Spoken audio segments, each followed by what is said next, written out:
I hope everyone's having a fantastic evening, afternoon, pre-noon, no matter where you are in the world. I'm Hassan Piker, and this Hasanabi broadcast coming to you live from Hong Kong, China, baby. That's right. We're live from Hong Kong, China, off the mainland, technically out of,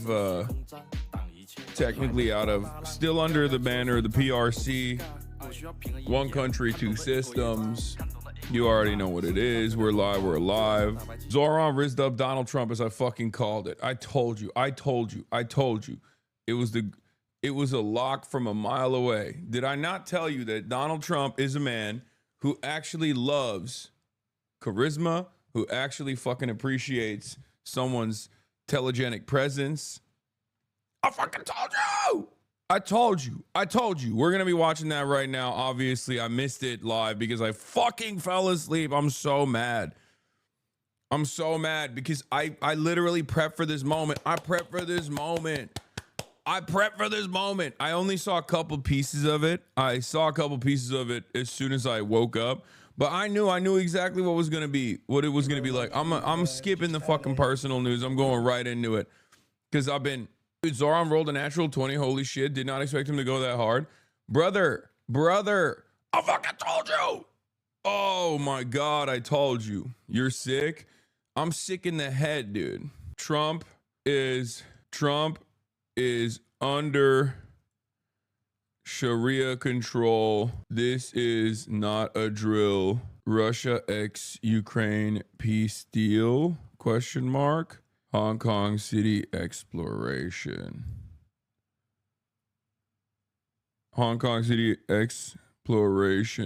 Later. Get it now. MAGA for Mamdani was right. Dude, I think there is a real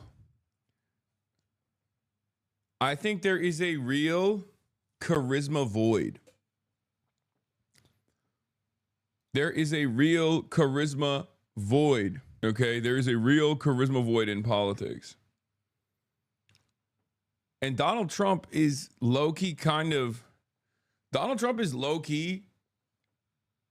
not devoid of motion for that reason, because he has charisma.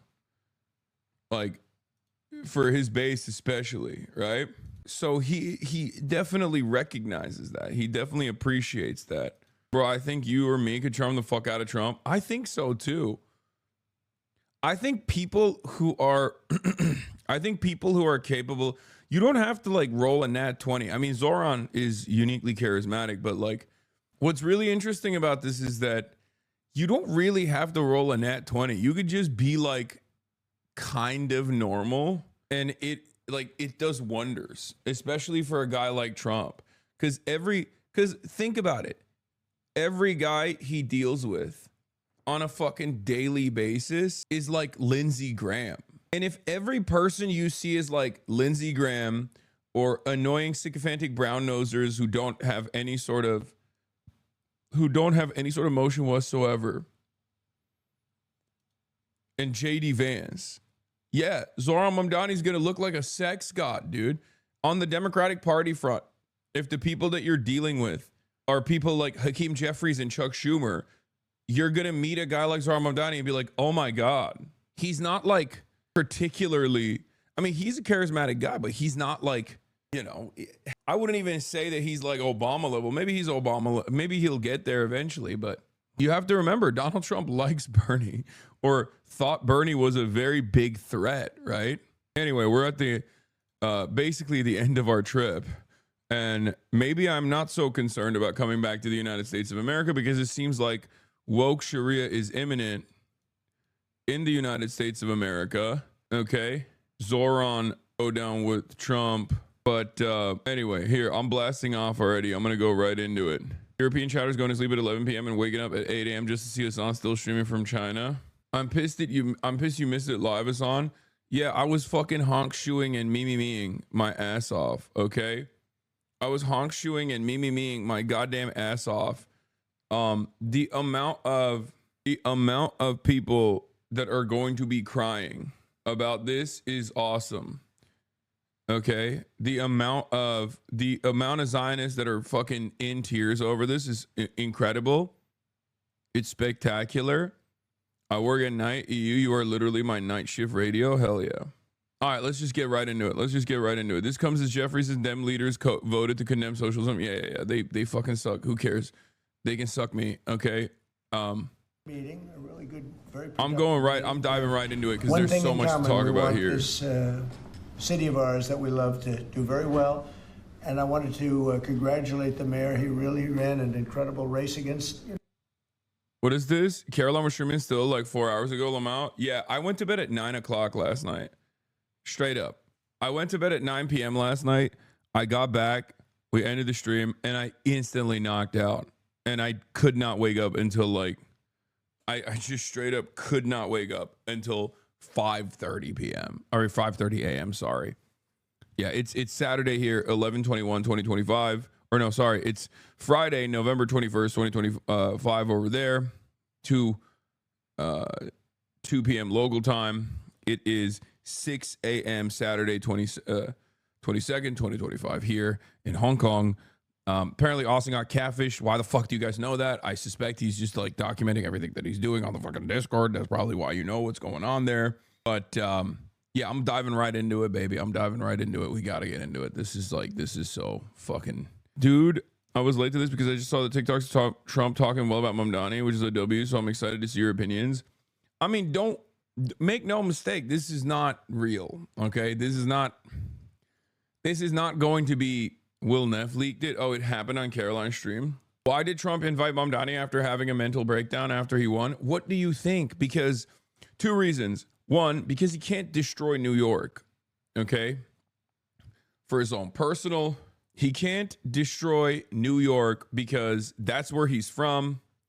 And also because Zohran Mamdani is the mayor of New York, and Donald Trump also has to literally, like, Donald Trump is a good politician partially for this reason. Okay, I hate him, I disagree with him, I think he's a clown, I think he's incompetent, I think he's an animal, I think he's a fascist. However, he is a quote unquote good politician if you recognize that he is getting whatever his agenda is across, right? He gets to dominate, he gets to do whatever the fuck he wants. And a part of that is because he has an eye for talent, right? He has an eye for talent. He knows who to play ball with. He knows how to push and pull a little bit. It's like he's a New York real estate social demon. He likes to be around people that he thinks are cool. He recognizes game. He is, after all, like in his life, the only thing that he's been successful at is reality TV show guy. Okay. That is the only thing he's been good at. He has been an abject failure on every other front, but as a reality TV show guy, he has an eye for talent. Like that was literally his job. The only thing he's been successful at outside of just like being a fucking fascist, unfortunately for all of us, is being a reality TV show guy who would fire and hire people. Like that was the whole concept around the Apprentice. Like his whole job was to just look at who is talented and recognize talent and keep them on the fucking show, right? Why do you hate me? You're missing the beginning when he asked Zohran what he thinks of the decoration. Is this the new meta, by the way? Are chatters just like coming out and saying incredibly parasocial things to get my attention instead of saying hateful things to get my attention? Is that what's going on? Is that the new meta? Because I really hate it. Why are you talking and not pressing play on the conference? A lot of smart people, starting with the early primaries against some very tough people, very smart people. And he beat them easily. And I congratulated him. And we talked about some things in very strong common, like housing and getting housing built, and food and prices, and the price of oil is coming way down. What is happening? What is happening? What is going on? Bro, this is the second time this has happened. No, I don't know what it is. My IRL ingest just randomly flips it to the main ingest and shuts off. I don't know what the fuck is going on. I'm losing my mind. This is the second time this happened. No, this is not the internet. This is not the internet. Your camera has also been glitching. It's kind of weird. Like there's stutters like a horror movie. Is someone hacking? I don't know. You're scaring me, Hassan. I think you set up your sentences to LA infrastructure. Okay. I don't know what it is. This is just like a very big problem for the record. This is a huge issue because the internet is fine. Bro couldn't even go to the toilet without a glitch happening. No, it's not. I didn't even go to the toilet. I was in the room, Chad. I was fucking making coffee. This happened yesterday as well. Remember when we went to the dim sum place? Bro, we do not care. Just move on. Man, shut your bitch ass up. Shut your bitch ass up, okay? Bro, we do not care. Move on. Suck my fucking dick. I have to explain I'm explaining what is taking place. This is the second time it happened. It happened yesterday as well. It's crazy that this fucking thing just... Anyway, I'm glad it happened now. It cut when your fat ass stood up. Shut your bitch ass up too. This has nothing to do with fucking do with the internet. This has nothing to do with anything. The internet's fine. This happened when I was away from the computer as well. Anyway, I never went away. This is so fucking annoying. God, I fucking hate this. It's just like it is the lamest shit of all time. An issue that is completely outside of my fucking control. No, it's not Twitch End. It's not Twitch End. It's IRL Toolkit. It's IRL Toolkit. Oh, they're saying it's because it's trying to get to the BDB destination. Yeah, it was because of that. It was because of that. Hello. I'm back. No, it was. Chat. It was because of the BDB destination. It was breaking the stream. That's what it is. I fixed it. Ethan on everything called you Joseph Stalin. What do you have to say? Joseph Stalin, did he say it in a negative way or in a positive way? You can't have both up. The bi-romantic part of Trump is really showing the Zohran meaning. Yeah. Who is Ethan on everything? I don't have no idea who that is. Ethan? Anyway, all right, we're going to get to it. We're going to get back to it. Sorry. Okay. Here. We're still here. We're still doing it. Only thing that Stalin is covering is the damn news dog, big dog, chop chop. Yo, guys, I'm gonna be honest. This shit ain't cute, okay? When you do this stuff, it's not fucking cute.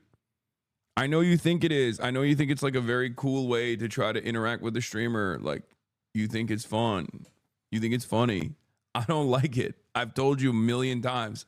I get really fucking annoyed when you go, hey, news monkey, cover the fucking news. Okay? I really hate that shit. Please stop. I know you want fucking attention desperately because you're not getting it from your loved ones in your life, okay? So you come in here and you're like, give it to me right now. Stop doing that, okay? Be normal. Be cool. I hate that shit. Yeah, even when people say move on. That shit annoys me too. Just wait. Everything annoys me. I'm in a fucking bad mood.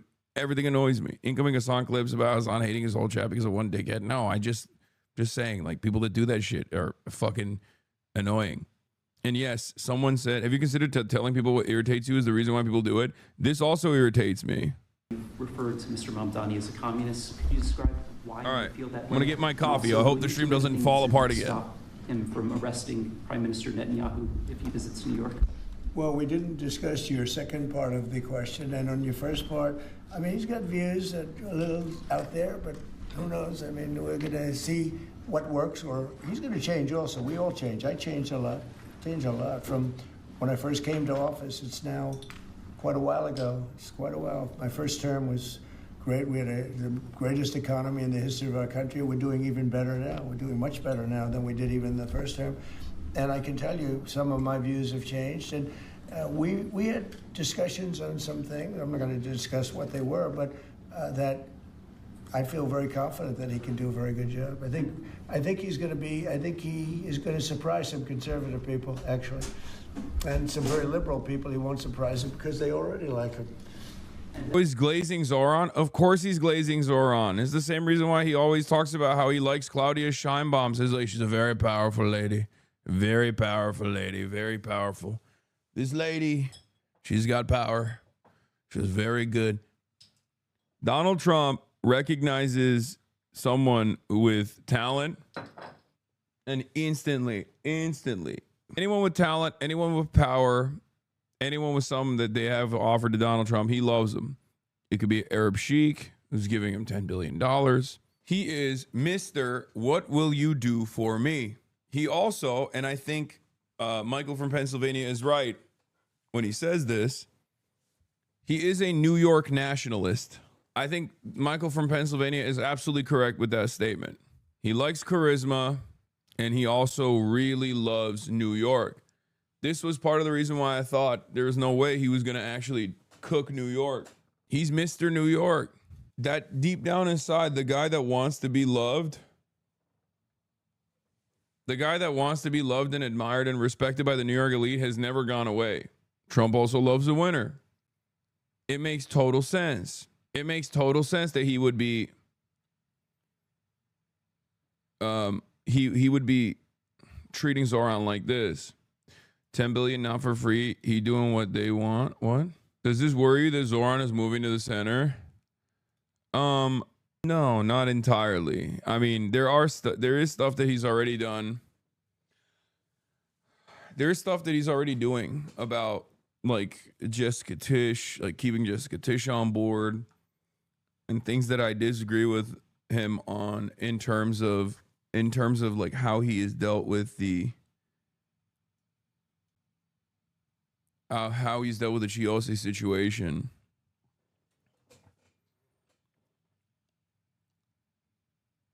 But this is not one of those instances.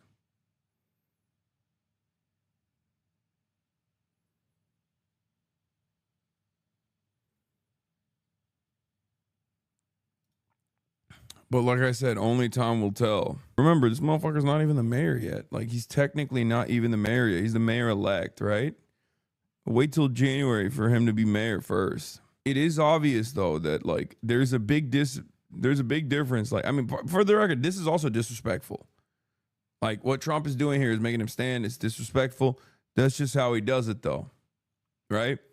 If you get to sit in the cuck chair next to him in the other room, that's the highest level of respect Trump has for you. If he makes you stand next to his desk, then he's still disrespecting you. This is maximum disrespect. Putting those fucking Trump 2028 hats on right in front of them, specifically for this image. That is like, he just brought you in for a photo op. You know what I mean? Not wanting Xi to run isn't centrist. That's such a weak take. Wait, what? Is that what I said? I said I have disagreements with him on that issue because I don't think you're burning tremendous political and social capital. I think as far as the opportunity goes, as far as the timing of it, I think the momentum is there, and I think the weakness is there, especially on the national front. So I don't think it's as big of a long shot as the way these guys see it. In spite of Hakeem Jeffries' overwhelming popularity in his own district.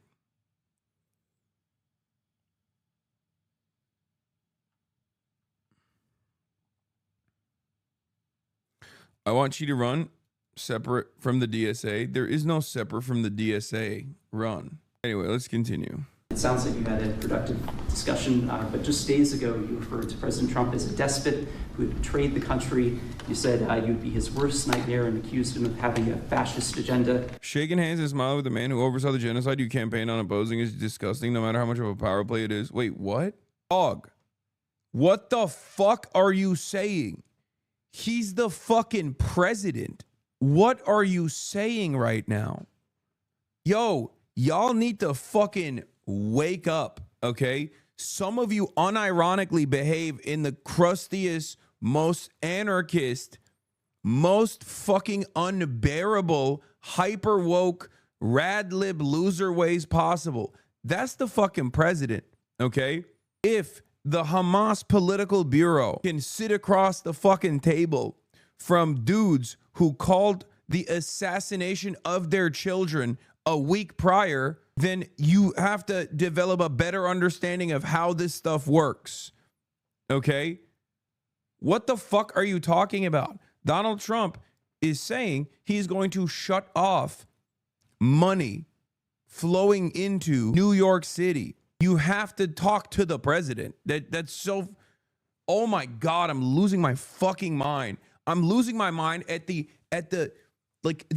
insanity. You have to be 12, right? Like this is you know how we always say, oh yeah, that's funny, you're 12. When we talk about like Republicans, I think that's like the left's version of being 12.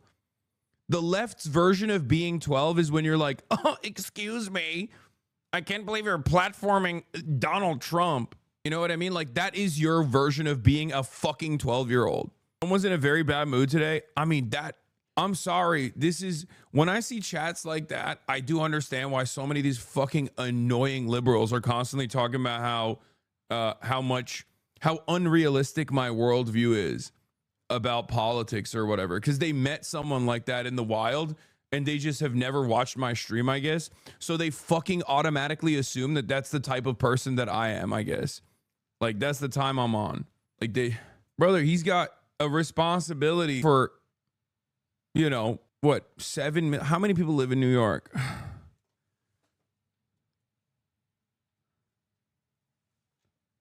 8.8 million people live in New York City, okay? According to the 2020 Census Bureau. Not Census Bureau. He has a responsibility for all of those people, to take care of all of those people. You sound like a Cory Booker voter right now. This is your liberal take, bro. You're a liberal. Man, shut your bitch ass up. Shut your bitch ass up. Shut your bitch ass up.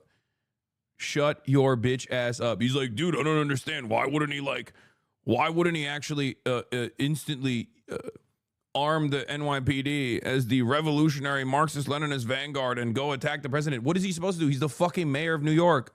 Shut up. Shut the fuck up. You are stupid, and you need to know you're stupid. If that is your take, you are a stupid person, okay?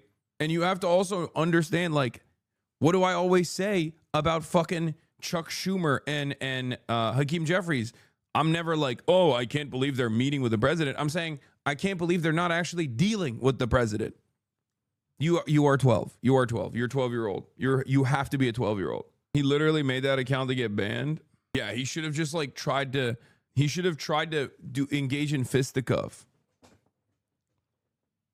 My contribution to the revolutionary cause is accusing other people of being liberals online. I'm doing my part. Yeah. No, people don't understand politics is not even the case. Like they have a childlike brain, a childlike sense of wonderment, and a childlike brain. That's what it is. It's funnier because chatters watch it on mute. Trump literally capitulated to almost every Zohran agenda. Sewer socialism literally won today, but chatters are fucking dim. I'm telling you right now, I think it's mostly because I think I'm still cynical of Donald Trump. I think he recognizes talent. He recognizes charisma. And he wanted to lean into it.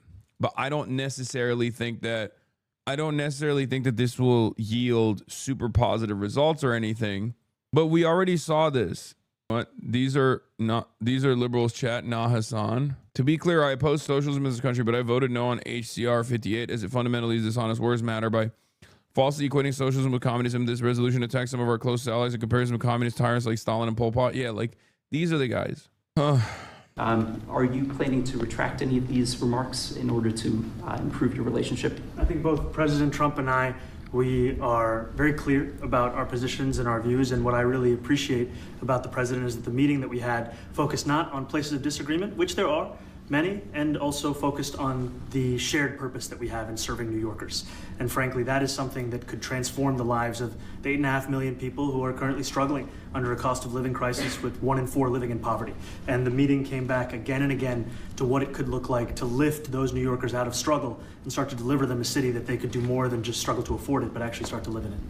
And I've been called much worse than a despot, so it's not that insulting. Maybe I think he'll change his mind after we get to working together. Yes, please. Mr. President, Anthony Marshak from MTV Lebanon. I would like to ask you a question about the Middle East regarding, you said that Hezbollah in Lebanon is not in a good position. And Lebanon now is the final unresolved after Gaza and Syria. Given your assessment, like, what do you say for the Lebanese today? It's the Independence Day in Lebanon. And what is your next move to push toward disarmament? The disarmament of Hezbollah. Well, we are pushing for total disarmament of Hamas and, frankly, everybody else. And we actually have peace in the Middle East. As you know, the King of Saudi Arabia just left yesterday. We had some great meetings, and he's made a contribution toward the United States of more than $1 trillion. We have now over $20 trillion coming in. No country has ever had anything like that, not even close. If you go to 2 trillion or 1 trillion, it's a lot. We have 20 or 21 trillion dollars. Yeah, I want to issue a trigger warning, everybody. I'm platforming Donald Trump, and I want to apologize ahead of time. I want to do a land acknowledgement. This is stolen land. I know I couldn't do land acknowledgement 2 days ago because we were in mainland China, but today we can do a land acknowledgement. You know, this is technically a British colonial outpost here. It's stolen land. You know, just let you know that I apologize for that. I apologize profusely for my legitimization of fascism. And I apologize even for Zohran Mamdani, honestly, who also is... I platform Zohran Mamdani, who's platforming Donald Trump, and I'm also in the process of platforming Donald Trump. So I just wanted to say I'm so sorry. Yeah, I thought Zohran was cool, but thanks for introducing us to your personal friend Trump. I take platforming of him as an implicit endorsement. Yeah, just wanted to say I wanted to. So performative. Where's your tea though? Yeah. I think that Hezbollah has been a problem in Lebanon, big problem. We're working with Lebanon. We're working with everybody in the Middle East. That's another thing I think we have in common. We want to see peace in the Middle East. And we actually have now, for the first time, peace in the Middle East after 3,000 years. And now we're going to refine it. And I think you're going to see some very positive things happen. There is a potential to invite the Lebanese president to meet you to the White House. I would do that, absolutely. And if the mayor would like to be here for that meeting, because I know he feels very strongly. I think you feel very, very strongly about peace in the Middle East. We desperately... Can you explain why making him stand as a maximum disrespect? No, it's just disrespect. Trump is Mr. Power Play, dude. He cares. He's like the fucking strong handshake is profoundly important guy, okay?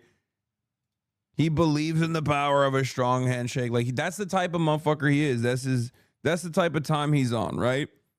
So... for that reason, a lot of this stuff has symbolism for him. Making Zohran Mamdani stand upright next to him while he sits at the desk is a power play, okay? However, there is a more disrespectful thing that he could do. It's not the maximum disrespect. Like, at least he's like making him respond to questions and stuff instead of just like making him stand there quietly, you know? I think part of the, or you know, using him as isn't all that kind of gay law? I mean, it's like old school businessman shit, like boomer parents that talk about the importance of a fucking strong handshake. Like you could make him sit on the floor, crisscross applesauce. I take it Morris Trump is too old and frail to stand now. No. He does that on purpose. If he wants to like see you as a peer or someone who he actually has to play ball with, like he'll just sit. They'll both sit. Like think about MBS. Think about the conversation between MBS. That's the highest level of respect that Trump offers.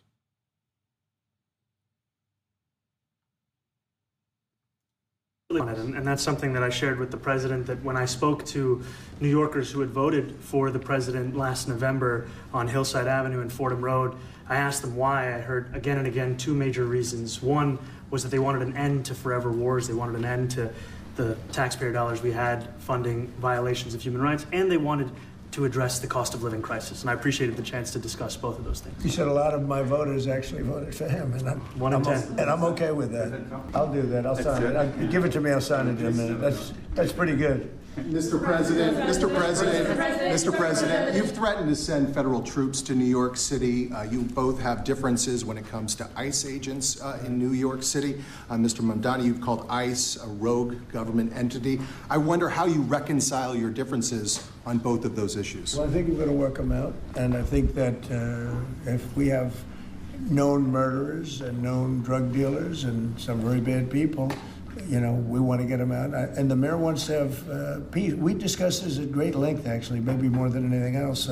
He wants to have a safe New York. Ultimately, a safe New York is going to be a great New York. If it's not safe, no matter how well we do with pricing and with anything else, we can talk about anything you want. If you don't have safe streets, it's not going to be a success. So we're going to work together. We're going to make sure that if there are horrible people there, we want to get them out. I think he wants to get them out maybe more than I do. So we'll work together. We discussed it at great length. Yes, please. Yeah, two questions, if I may. One for you, Mr. President, on BBC in a second. But first of all, for the mayor-elect.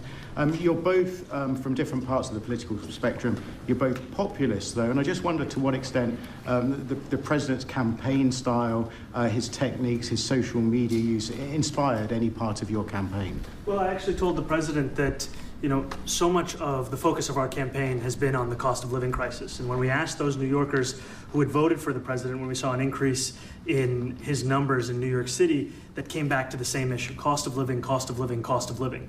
And they spoke about the cost of groceries, the cost of rent, the cost of... This is such a good way to fucking... Oh, God. This motherfucker is a salesman, dude. He really is. One of the best ways to convince a person is not to force your opinions down their throat, but it's instead to make it seem like they came to this conclusion. So for Zohran Mamdani, one of the best ways that he constantly talks about the affordability situation is when he ties it back to Donald Trump by stating that Donald Trump actually ran a pretty effective campaign that won on the issues of affordability. He makes it seem as though they are completely aligned on this issue. Now, of course, Donald Trump hasn't done dick about affordability, but it's also true that he actually ran on affordability. So Trump knows that this is successful. Trump knows that this is an issue that he has to address. So he can't just fucking sit there. He can't just sit there and be like, no, I don't care about affordability. He hasn't figured out a way to cut away on that a 30 milligram you just threw in. You think there's 30 milligram Zins? I mean, there might be, but no, I'm using American Zins. It's 3 milligrams in the morning and then 6 years later. So it is an incredibly... Did they have Zins in China, or did you secretly export those? I very openly exported them. And not exported them, I just brought them with me. And I consumed virtually every single one. There's like 2 Zin tins remaining. You know that's a neurotoxin, right? Yeah, I don't care. I love it. The cost of childcare. And too often politicians are looking to lecture to New Yorkers what they should care about as opposed to listen. And when we spoke to those voters who voted for President Trump, we heard them speak about cost of living. We focus on that same cost of living, and that's where I am really looking forward to delivering for New Yorkers in partnership with the president on the affordability agenda. I think we have to work a little bit. We talked about Con Edison. We have to... Look, he likes him. Oh my God, brother, you can... Like, I see it. He fucking likes him, dude. He's cooking. Come to Finland, the land of 1,000-pound pouch types. It's too cold, brother. It's too cold. Trump is in a unique predicament because he's obviously withering away with his support in his base. He has to beef up his populist bona fides. Zohran Mamdani has a lot of motion and a lot of momentum. So obviously this is a great opportunity for him to lean into that. Just to grab onto it. Okay? That's it. He also, I think, sees this as a decent opportunity to drive a bigger wedge in the Democratic Party. Trump sees this as an opportunity to shit on Hakeem Jeffries and Chuck Schumer, who he knows vehemently dislike Zohran Mamdani. This hotel's swanky as hell, bro. Yeah, it's swanky as hell. He has a unique eye for talent. Trump loves winners. He has a unique eye for talent. And he knows this will make the establishment Dems look horrible. He'll continue calling Zohran a communist. He'll continue calling Zohran a communist the next day. But for now, your hotel rooms are getting progressively smaller from Beijing to Hong Kong. That's true. You haven't gotten to the best parts. I'm going to get to the best parts. I have to tweet as well. He's going to switch up on Zohran just like he did with Hamas and the Houthis after praising them. Yeah. But for the time being, let's enjoy the show. You know what I mean? Let's enjoy this gets better. Yes. I saw some clips of this. It's fucking crazy. Like the clip I saw was when he was like, you can say it. Like Trump after one meeting with Mamdani. I've been taken up to the third heaven. I've been jacked into the big point. Yes, my fucking favorite My favorite meme. Let's go. Oh, no. Yes. Wow Mao. This is the greatest thing that Wow Mao's ever made. I've seen it. I've seen it. I can't even compute all of it. It's so fantastical. You've not seen nothing. You ain't heard nothing. You ain't smelled nothing like this. I don't have words to tell you. But I tell you, anybody tries to get in the way of the incredible plan the big guy's got for us has got me pissed, and I'm just begging to stay on the team, man. Just put me in the game, coach. Whatever you say, coach. I know I'm weak. I know I'm pathetic. Man, you're amazing. I'm so lucky you made me. What do I do, Bob? Like a hunting dog, man. Just take me out of the house. Just turn me on them. Just tell me what I got to do. Tell me how I serve you. Tell me what I can do for you right now. Woo! Bro, that's how I, brother, I'm gonna be honest. Past 10 days in the People's Republic, that's the timing I'm on right now. Okay, I'm like a hunting dog, coach. Put me in. How would you rank your trips? I mean, this was such an incredible trip, dude. It was such a fucking incredible trip. I love China. Like, it's so sick. If you have spent enough time in this community, by the way, I will say visiting China is not going to surprise you too much. There are some aspects of China that will surprise you, I guess. But like when you visit China, you'll be like, oh, this is exactly what I thought it was going to be like. And it's mostly positive. How excited are you to be coming back to the good old USA? Oh, come on. If you don't have any sort of, if you have a lot of negative opinions about China, you will get whiplash. If you have negative opinions about China, if you're on like mainstream media time on China, you will be like, what the fuck is this? What the absolute fuck is going on? Now you see the contrast between mainland China and Hong Kong. You should understand what capitalism under the one country, two systems policy has brought to Hong Kong, and the impact of former colonial rule in the city is still quite severe. But don't worry, the policy of keeping Hong Kong capitalism unchanged for 50 years is only 20 years left.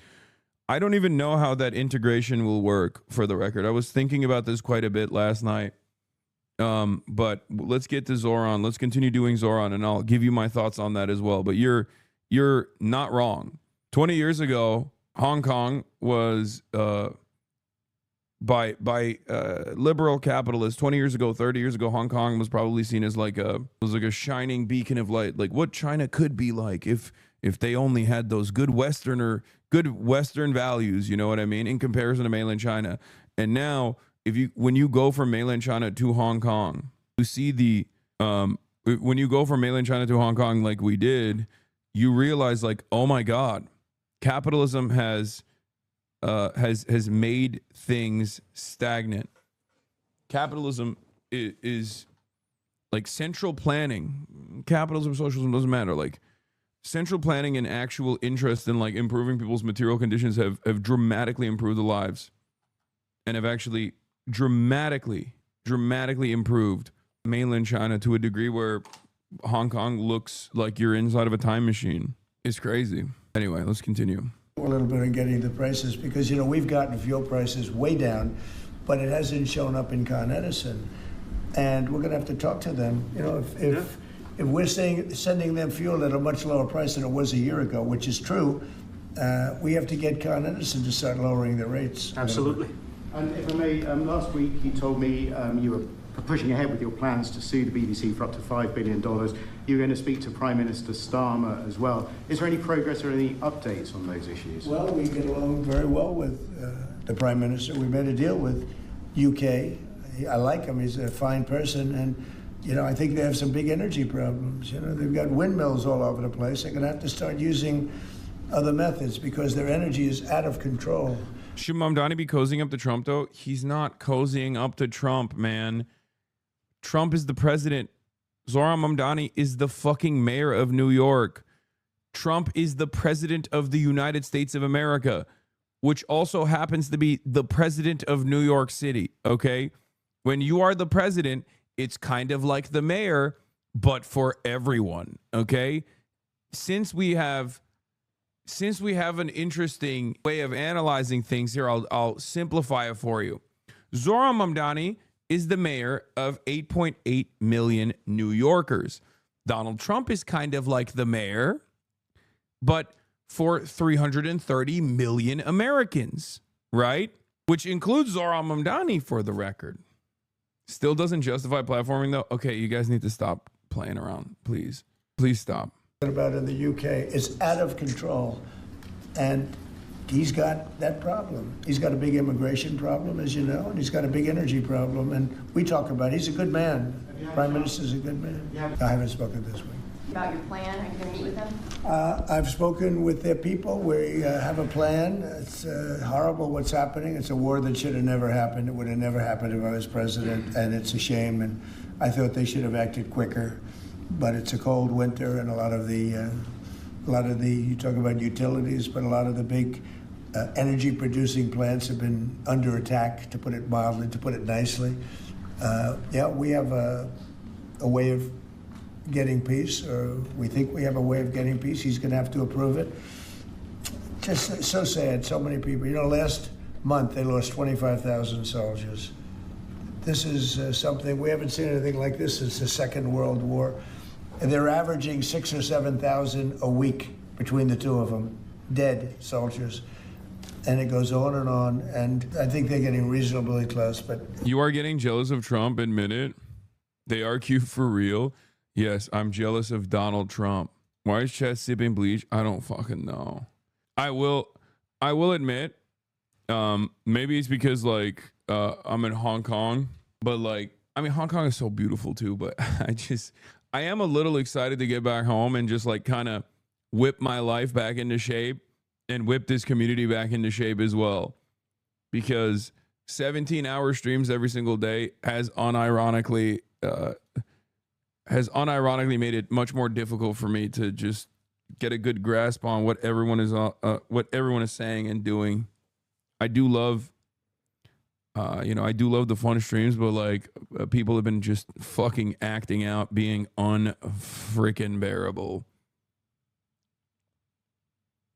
Chat is always as it is. It's your perspective and what you focus on that's changed. Ironic because I'm doing it right now when I read this person, and there's truth to that for sure. I think it's a little bit of both. It's a little bit of both. And for the record, I'm not gonna take a vacation to do a reset after this, because I'm instantly going to Ireland. I'm going to Ireland the beginning of December.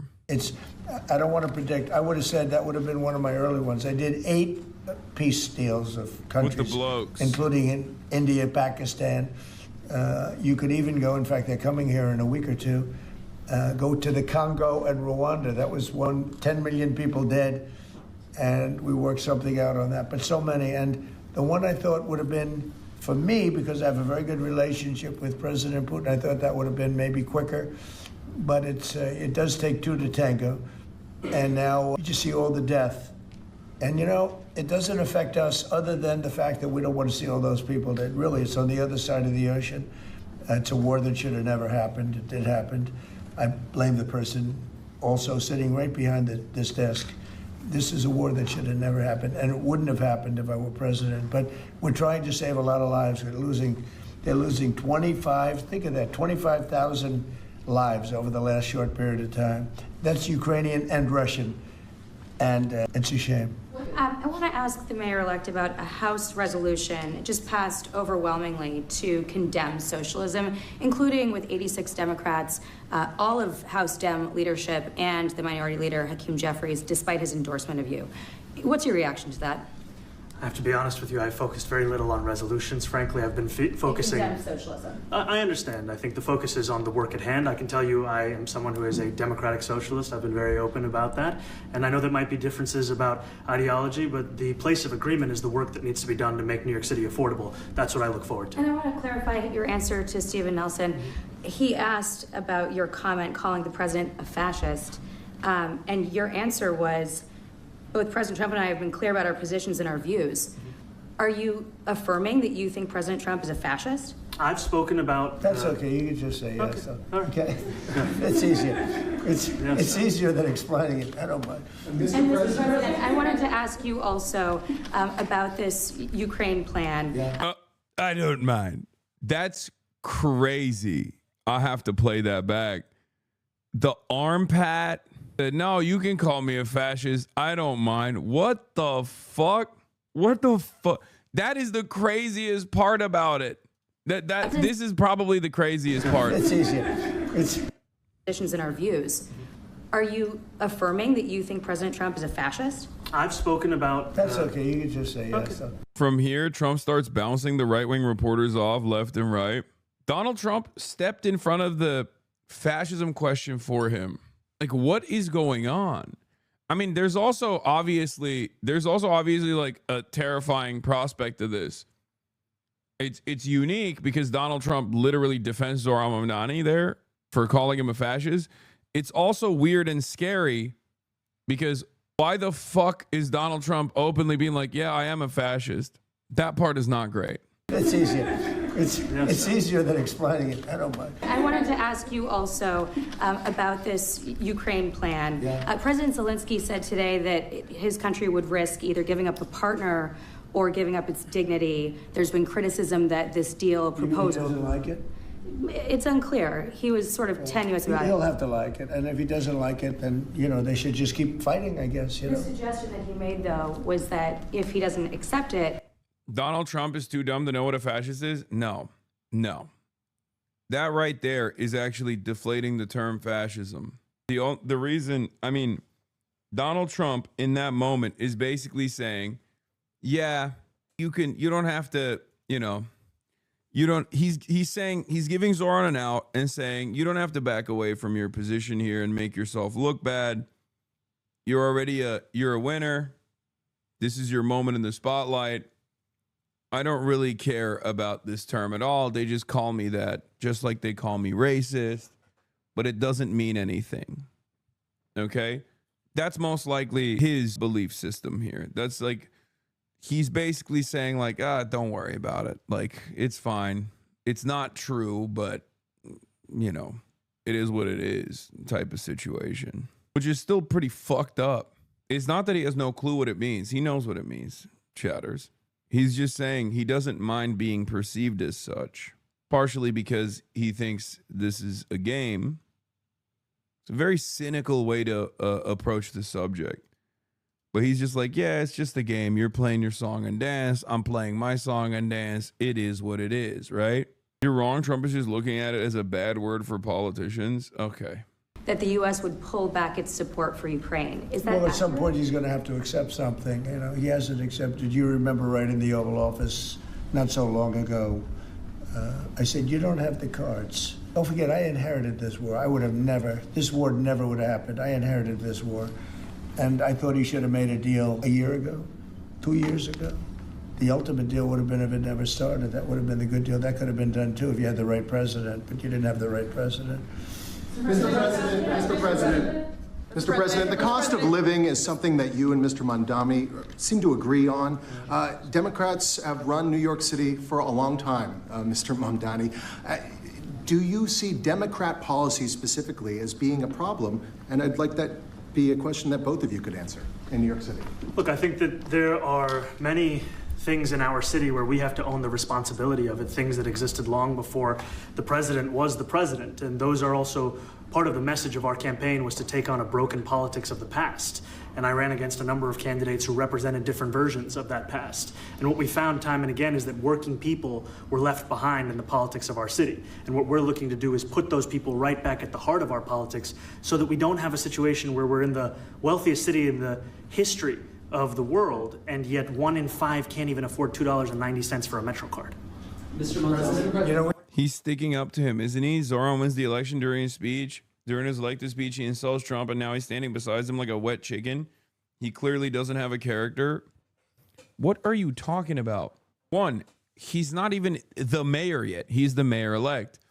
2, Donald Trump hasn't done anything to undermine New Yorkers under the Zohran Mamdani mayoral reign yet. Obviously, you're gonna fucking play nice to hopefully stave off any kind of like negative policy making that the White House is going to engage in terms of undermining the affordability agenda of Zohran Mamdani, right? What matters here is what he does after Donald Trump starts, sending ICE agents to New York. Some interesting conversation, and some of his ideas really are the same ideas that I have. But a big thing on cost, the new word is affordability. This saved Thanksgiving across America. Yeah, so close to Thanksgiving. A lot of you guys are going to have a really funny time with your relatives. After months and months of Zohran Mamdani is a communist, it's terrifying. He's really bad. Donald Trump just basically deflates a year's worth of insane negative commentary and coverage from Fox News with one single meeting, with one single light tap on the shoulder. Donald Trump just basically came in and was like, no, this guy is handsome, he's funny, he's charismatic, he's going to do well. He calls himself a communist. It's all right. He calls me a fascist. I'm all right with that. We're just playing politics, right? Come on. We both love affordability, don't you think? This is aura. Okay? This is just fucking, there's no other way to put it. You got a 34-year-old anti-Zionist Muslim socialist mayor of New York that was called a fucking terrorist, anti-Semitic terrorist, Islamist jihadist every single fucking day. And he won so resoundingly against a lot of his ops in the media, against a lot of the ops in the establishment Democrats, and of course the entirety of the right wing, that Donald Trump has to sit there and try to take some of his shine, because plenty of mayors win elections. Donald Trump is not inviting them to the fucking White House to talk to them, and to talk to them like this. You have to think, why is Donald Trump doing this? The reason why Donald Trump is doing this is because he wants a little bit of that. He wants a little bit of that motion. Okay? That's it. He's low-key clout chasing Zohran Mamdani at a time when he recognizes his base of support is withering away. That's crazy. Where are all the Fox News commentators saying that Zohran was ammo for the right? What is the right going to say about him? I mean, they're going to go back to it. Trump is going to go back to it. Trump is going to talk about how Zohran is a fucking scary communist. It's really interesting, though, because I brought this up during the election as well, which is Donald Trump was obviously very aggressive about Zohran when he was running for office, but he wasn't as racist about Zohran Mamdani, ironically enough, as Andrew Cuomo was, as fucking Kirsten Gillibrand was. Kirsten Gillibrand says Zohran Mamdani wants to do Islamic jihad and kill all the Jews. Donald Trump never said that. Think about that. Isn't that fucking insane? I brought it up throughout the election cycle. I was like, Donald Trump, partially because of all of his dealings with, all the Gulf leaders and whatnot, he sees Muslims as like magic money men. He was less aggressive about Zohran's background. He was less aggressive about Zohran's background during the election than fucking establishment Democrats were. Some establishment Democrats were way more racist about Zohran.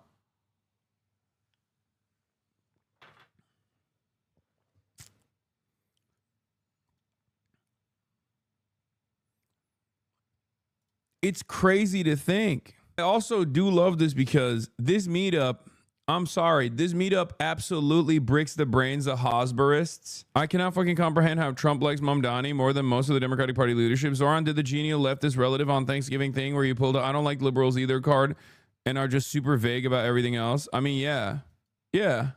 That is, that's the reason why, Austin always tells me, his uncle loves some of my commentary, right? Because I'm always like, yeah, I don't like Nancy Pelosi. Republicans love when I rip on liberals. They don't understand that I'm ripping on liberals because of their closeness to the Republicans. But I think ultimately it's more like it's beyond I don't like liberals either. Because I don't think Zohran dislikes liberals. I think Zohran likes liberals. He's fucking closer to liberals than even someone like myself is. I have nothing against Zohran, but from my perspective, this seems so cringe. Okay, well, he has an obligation to serve 8.8 New York City. He has an obligation to serve the 8.8 million populated city of New York. Those are his constituents. So you might consider it to be cringe, but that's his job. Okay. When you hit 30, you are chopped. You are cringe, but you are free. Thank you. I agree. The word is just groceries. It's sort of an old-fashioned word, but it's very accurate. And they're coming down high. They were, we had, both of us, we had the highest inflation in the history of our country the last 4 years under... You're blinded by IDPOL? Me? Blinded by IDPOL? What is the identity politics here?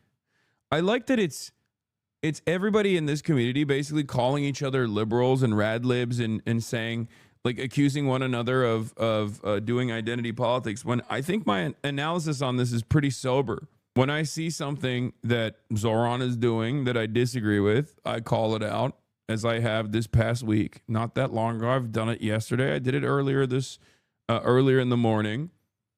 And when I think that there's something normal that's taking place here that's actually objectively good for the left, or objectively good in terms of Donald Trump basically destroying a year's worth of insane sentiment. Oh, wait. That guy was trying to say that because of my background, you don't think he's backsliding into the Democratic Party? Wait, explain what you mean by this? Are you implying that, I'm not being critical enough of Zohran because he's Muslim? Is that what you think? You think it's the Ummah? Am I doing a little bit of taqiyya, dude? I'm confused. The fuck? You repeatedly say you like him because he's a 34-year-old socialist. Okay. This is not identity politics, you fucking baboon. I think there's a different reason why you would say IDPOL. That's ideology. The fuck? And Muslim, yes. Interesting. But only because you bring it up. So what was it when I said that I disagree with Zohran, and I think it's because he's green that he should not have immediately came out and petitioned against Chiose running? Was I able to break through the shackles of identity politics, Chad? Or you think I give a fuck about someone being Muslim?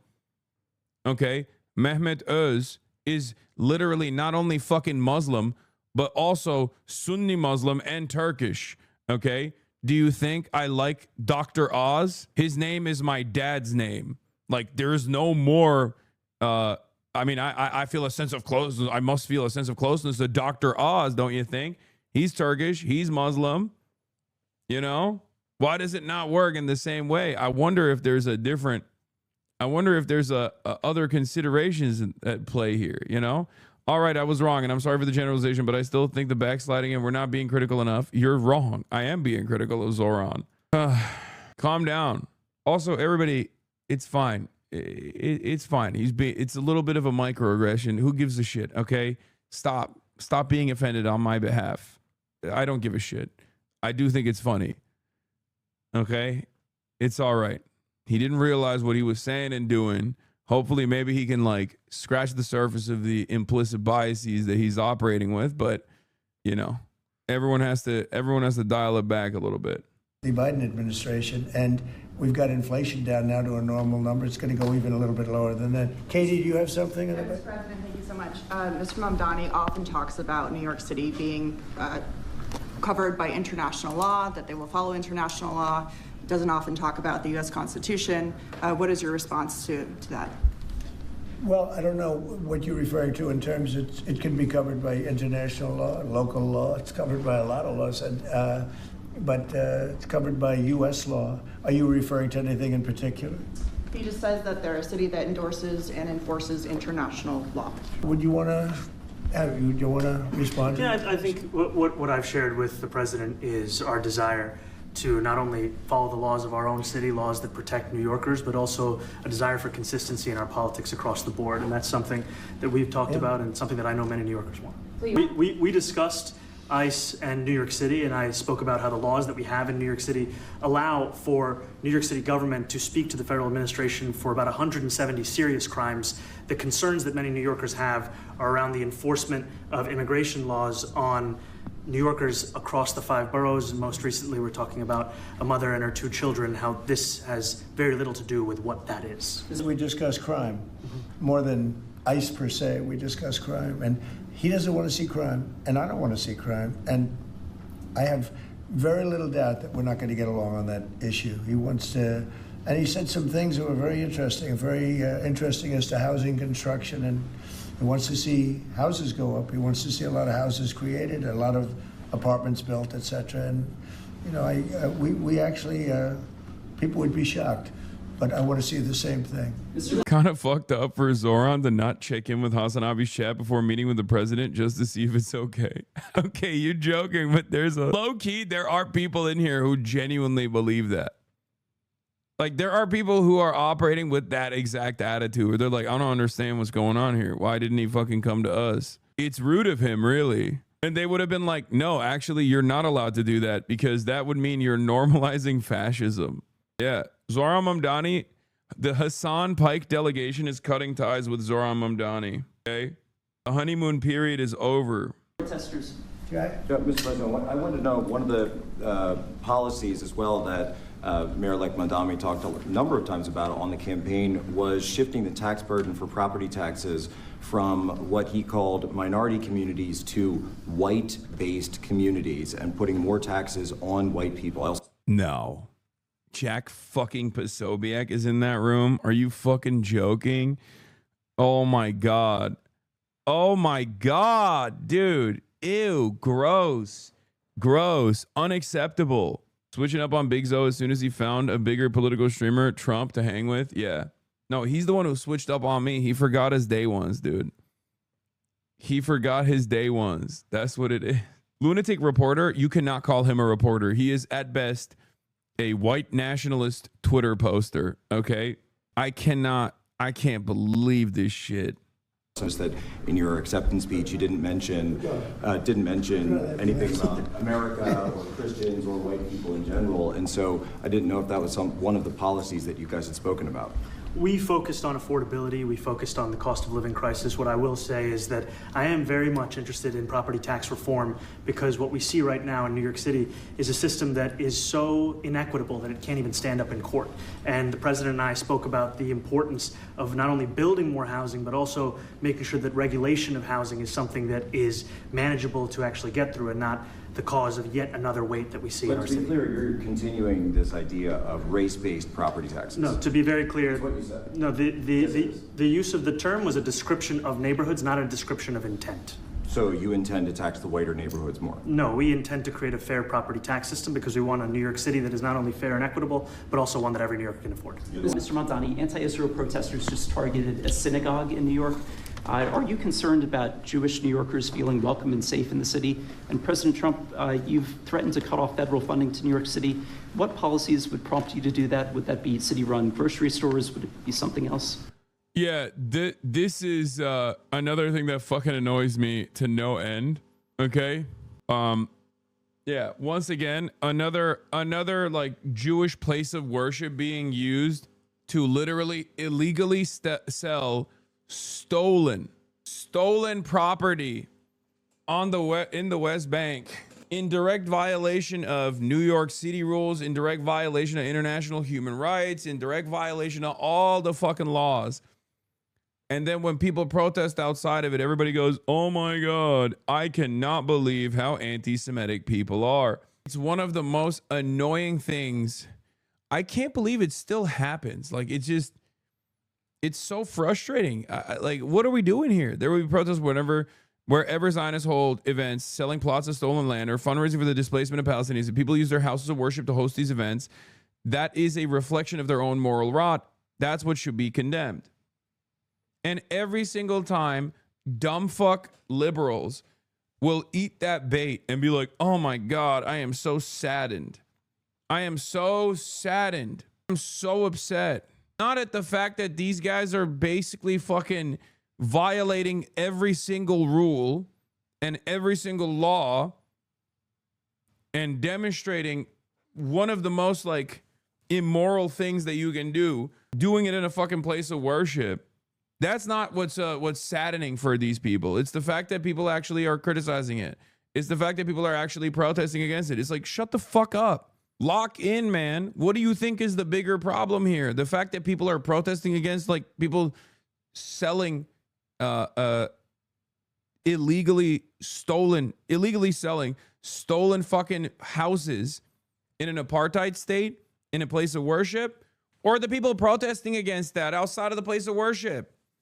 The fuck? Can you zin in China? Brother, I have never stopped zinning in China. Yeah, the city of Boston persecuted Catholics prosecuting the child molesting priest. Yeah, I can't believe it. I can't believe they did that.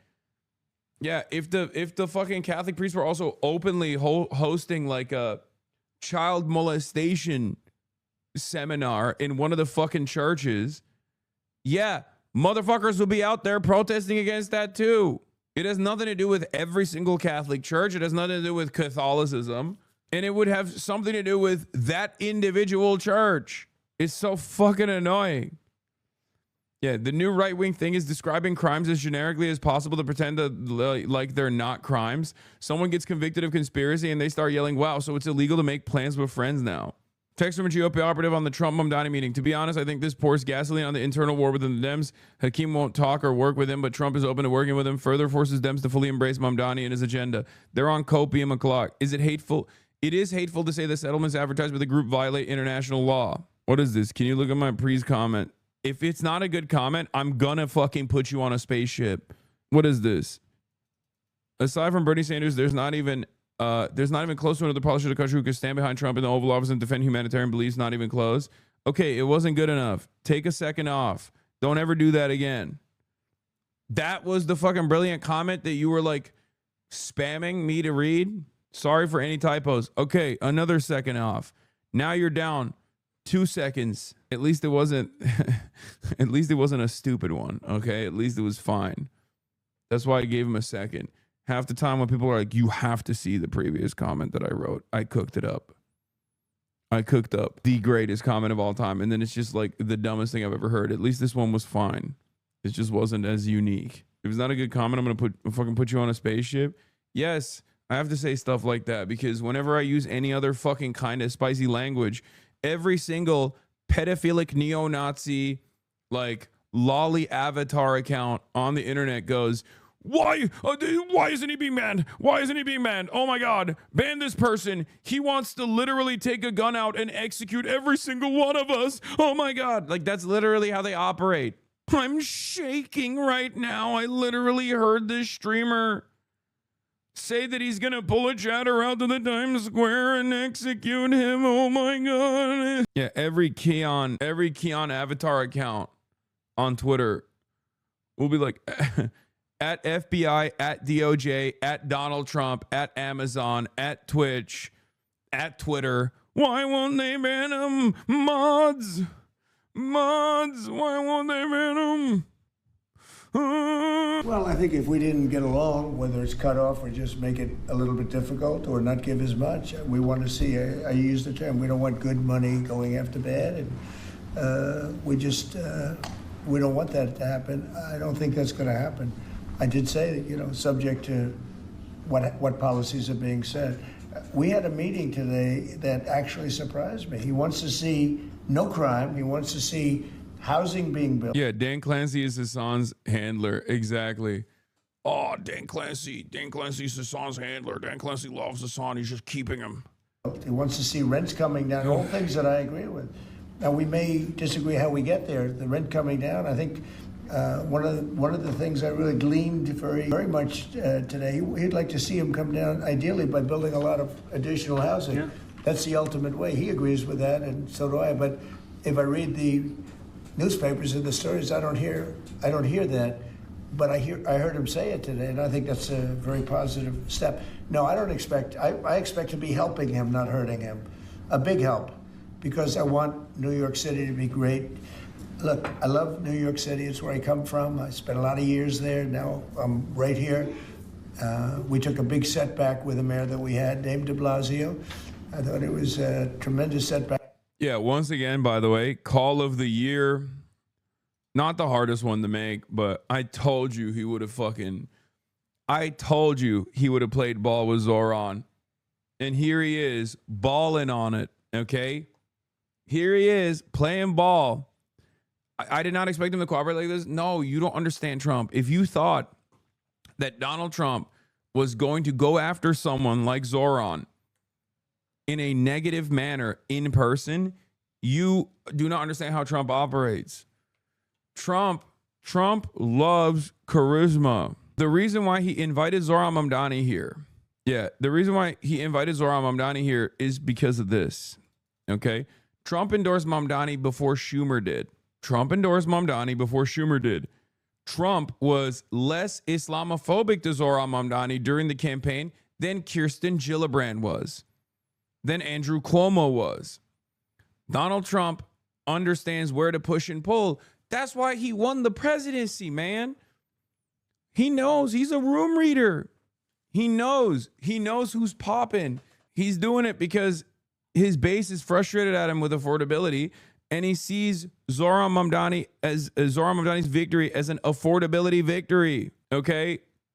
So he's trying to be like, hey, see, we're on the right side. We're on the right track. We're on the same side, you and I. It's pretty funny that some Hosbers are considering this to be basically October 7 all over again, by the way, which I'm going to get into in a second. But Yusuf Munayer's take on this: Zohran Mamdani, regularly slammed for being a political novice, just pulled off an absolute political masterclass. He requested a meeting with Trump, got Trump to endorse his efforts, and defanged the right's constant attacks on him. Absolute incredible stuff. And the reason this was possible is because Trump understands the political winds, where people are on affordability, and can't go against Mamdani, who has become the face of that issue for millions of Americans. Also, don't think Trump was not aware and not reveling in the fact that he was making the Democratic Party establishment come out looking like complete asshats, but they walked right into that one. That is exactly what's going on. Remember, Donald Trump never did the Islamo-communist jihadist shit. Only did the Zohran is a communist. Isn't that crazy? Do you not find that to be even a little interesting? I certainly do. King Clip with a funny meme on the situation. He did say he would deport him. Yeah, he called him a foreigner. Anyway, it's funny because I'm not confused by this, but it seems Republicans are. And the reason why I'm not confused by this is because as a Trump stan, I understand him better than his own cult does. Okay?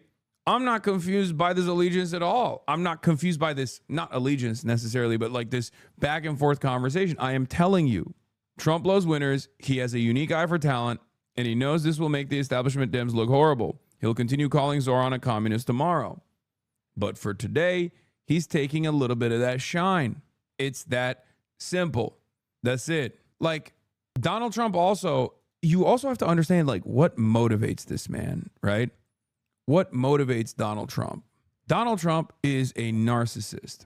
A big part of what drives him is said narcissism, right? He always wanted to be endorsed and welcomed by the New York elite. But because him and his father were slumlords and shitty real estate developers and very nouveau riche with their vibes, with their attitude, especially Trump, because he's like the first gen, right? His dad was the one who made all the money, and then Trump was like the first gen rich guy. He went to all the right schools. He wanted to be a part of this elite society in New York, but he was too tacky. He was too rude. So he was never welcomed by them. I know it sounds stupid, but that is a major driving force behind Donald Trump's disdain for the elite, okay? That is precisely the reason why he talks about Sissy Graydon Carter's Vanity Fair parties when he is stumping in fucking West Virginia talking to coal miner families. Because those guys already have resentment towards what they perceive as the liberal elite, but their resentment is very different than Donald Trump's. Donald Trump would be the biggest queen, he already is, if he was simply like, if he went to Juilliard and became a Broadway musical producer, okay? I'm telling you right now, instead of this route that he took, he would be living his best gay life. If he had taken that route and instead got welcomed by the New York high society, but instead that fucking drive for wealth and drive for power and endless need for acceptance and admiration unironically caused him to fail upwards and become the fucking president. This is also part of the reason why he wasn't going to ever like pull a Cuba on New York, right? Because he is still, first and foremost, very much a New Yorker. He sees Zohran Mamdani as a guy who has been welcomed by that group. And as someone who has been welcomed by that group, as long as he is somewhat cordial to Donald Trump is going to respond positively. Donald Trump also wants recognition. Donald Trump wants recognition from this group, from these artists and the elite. Yes, only if he didn't get rejected from our art school sounds a little familiar. If you read, now I know this is not like materialism, but if you read into motivating factors amongst individual fascists, okay, like fascist figureheads historically, narcissistic resentment is a major driving force every single time, whether it be Mussolini or Adolf Hitler or even Donald Trump. It is a huge driving principle. They get bullied, they're fucking losers. Everyone tells them that they're fucking losers, and they're on a vengeance quest to prove everyone wrong or to dominate all of those who have called them fucking losers. These are very insecurity-driven ideologies. Okay? And yes, Mussolini being a violinist or not being as good, Mussolini being a failed violinist, I guess I'm trying to really make this meme stick at this point, or Adolf Hitler dropping out or not being able to get into art school is not dissimilar to the Trump route that we're seeing right now. In my headcanon, Donald Trump absolutely would have loved being a Broadway musical producer and get the admiration from all of the New York society elites, all the art producers. Sebastian Stan said the same thing when he was doing press for The Apprentice, the movie where he plays Trump from the 80s, not the TV show. Oh, yeah. It's a great movie, by the way. Mussolini got kicked out of the Socialist Party, so that works. That's part of it, yeah.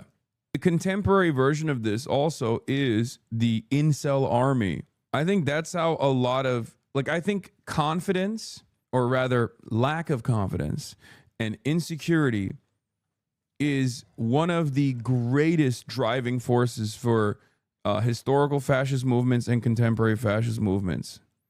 Straight up. The city. I think this mayor can do some things that are going to be really great. Mr. President, Mr. President, Mr. President, you. Thank you, Mr. President. You're a billionaire. You have a different address nowadays. Wait, what do you mean by New York elite? Because New York billionaires like Bill Ackman hate Zohran? What? Dude, you think Donald Trump likes Bill Ackman? No, I'm talking about like the movers and shakers of culture. Not Bill Ackman. Nobody worth a damn respects Bill Ackman. I'm talking about the cultural elite. And I'm talking about old money, okay? Like Anderson Cooper's family, okay? The Vanderbilts. If you believe in great man theory, sure. No, I don't believe in great man theory at all. Contradictions understand capital also contribute.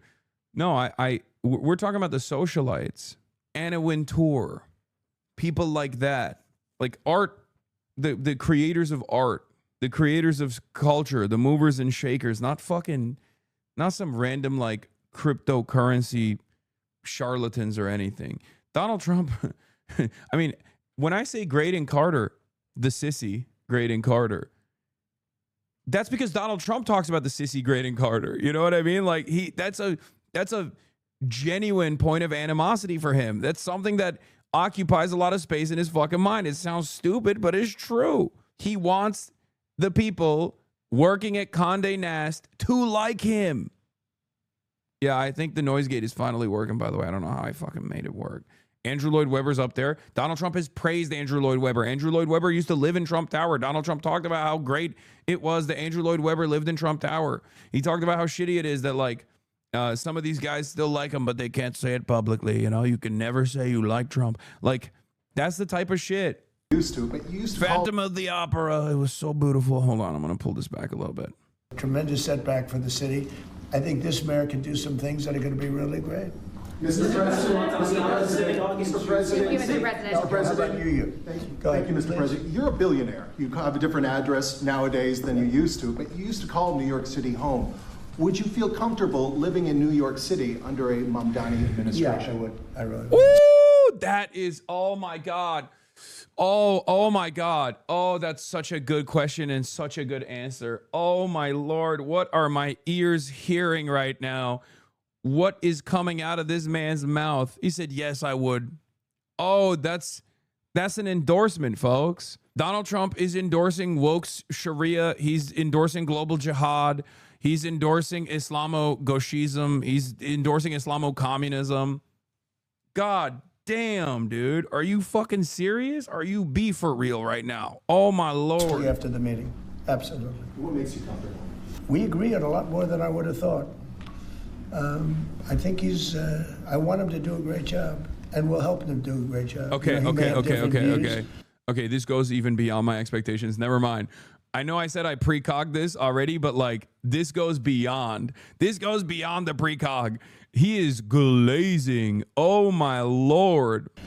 But in many ways, you know, we were discussing when Bernie Sanders was out of the race, I picked up a lot of his votes, and people had no idea because he was strong on not getting ripped off in trade and lots of the things that I've practiced and been very successful on. Tariffs, a lot of things. Bernie Sanders. Someone check on Deborah Messing. Deborah Messing already, it brings me no pleasure to report this. Deborah Messing reportedly offed herself after she watched this meeting. I agreed on much more than people thought. And when he was put out of the race, I think quite unfairly, if you want to know the truth, many of the Bernie Sanders. Michael Rappaport didn't even know that this meeting was taking place. He just felt a disturbance in the force and he had an aneurysm. Like, this is just like Hosburists are falling left and right. They're just like, oh, please, Mr. President, why? People are surprised, but if Mao or Stalin were still alive, Trump would 100% glaze them. Not even, that is 100,000% a lock. Are you kidding me? 100,000%. He'd be like, Mao, great guy, very powerful, very tall too. Didn't know how tall he was. Turns out I wouldn't expect it, but he was very tall. Very tall guy. Didn't like the birds. Don't quite get that part, but let me tell you, okay? The longest march, they're saying, I can't walk like that, but Mao, he was walking quite a bit, and hey, he unified the country. Just like I dominate the Democrats. He pushed, and he got the Kuomintang. He got Chiang Kai-shek. Not a big fan of that guy. He's quite the liberal. Just like the Democrats, I pushed the Democrats towards the sea, and Mao pushed Chiang Kai-shek towards Formosa. Believe it, folks. These guys love them. The Chinese, they got little books. I hate reading. They love to read. The Chinese, they're big readers. They got his quotes. Someone needs to put my quotes like Art of the Deal in a book. And we got to give it to every single child. And he's got MAGA red. The book is red. It's little and it's red. And we need a similar red book. Very good guy. Mao Zedong. Very, very good guy. Maybe we'll do a golden book. Not a red one, but a golden one, even though I love the color red. They say red is the color of communism, but in America, red is the color of Trump. Quotations of Trump. They're eating the dogs. They're eating the cats. Yeah, what the fuck could you put? I guess quotations of Donald Trump would be his, like, greatest Twitter posts. You know what I mean? Voted for me, and I felt very comfortable, frankly, in seeing that and saying that, and it just turned out to be a statistical truth. But no, I feel very comfortable. I would feel very, very comfortable being in New York, and I think much more so after the meeting. Yes, please. Thank you, Mr. President. I have a question for you, but a very quick one for the mayor. Why did you fly here? Aren't trains greener? Oh God, I fucking cannot stand. What is this question, man? Just please, guys, don't you feel a sense of shame? Like, even for a little bit? Don't you feel a sense of shame at all? You're in the room with the fucking president, man. The president of the United States of America. And this is a unique meeting. It's a unique meeting. He's meeting with the fucking communist, socialist mayor of New York. And that's the fucking question you got? It's like, well, why did you use the most efficient mode of transportation? Okay, I don't know what that was, but we should be good now, right? Very strange things happening.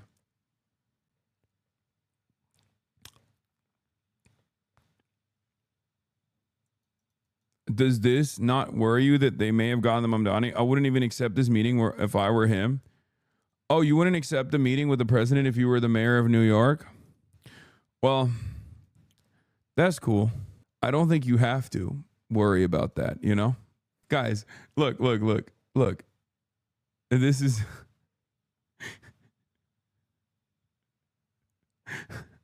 it's fine. It's just some people have concerns and it's understandable. Okay.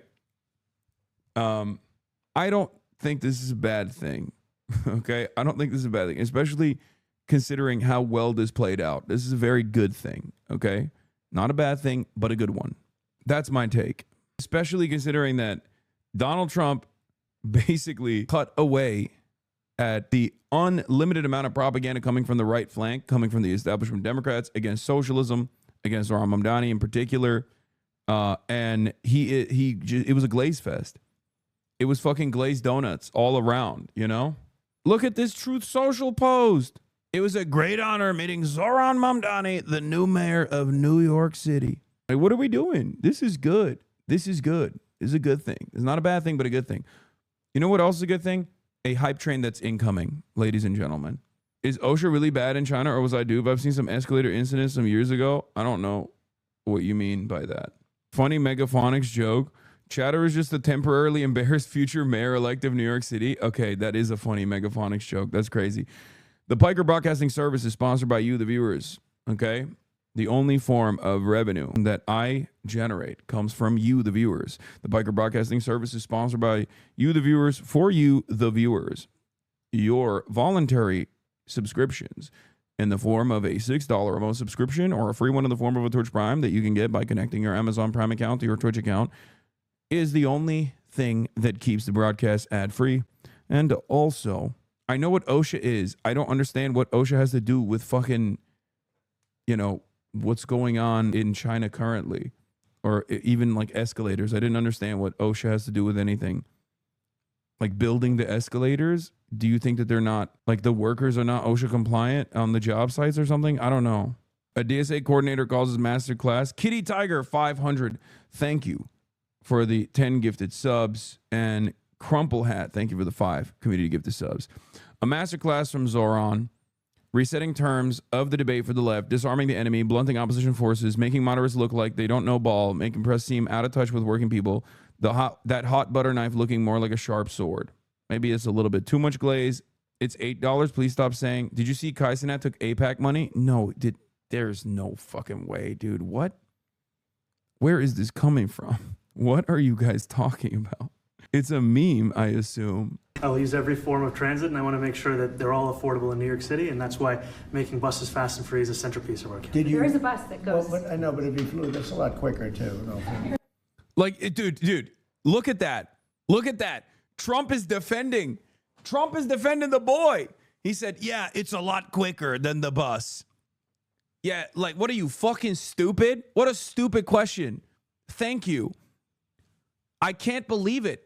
What do you mean? Why don't you take the fucking bus? The bus actually emits carbon emissions. Why don't you bike to fucking Washington, D.C. from New York?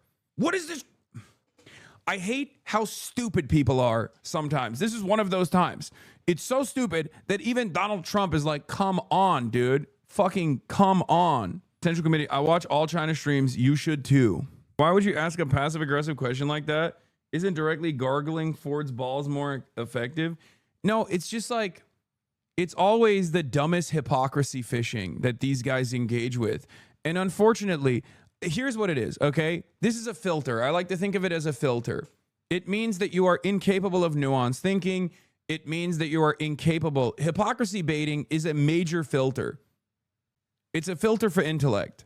A lot of people who fancy themselves to be brilliant orators, skilled communicators, well-read individuals, high-minded critical thinkers are oftentimes filtered by this line of thinking. Okay? That's all this is. Oh, you said you're a socialist, but you're rich.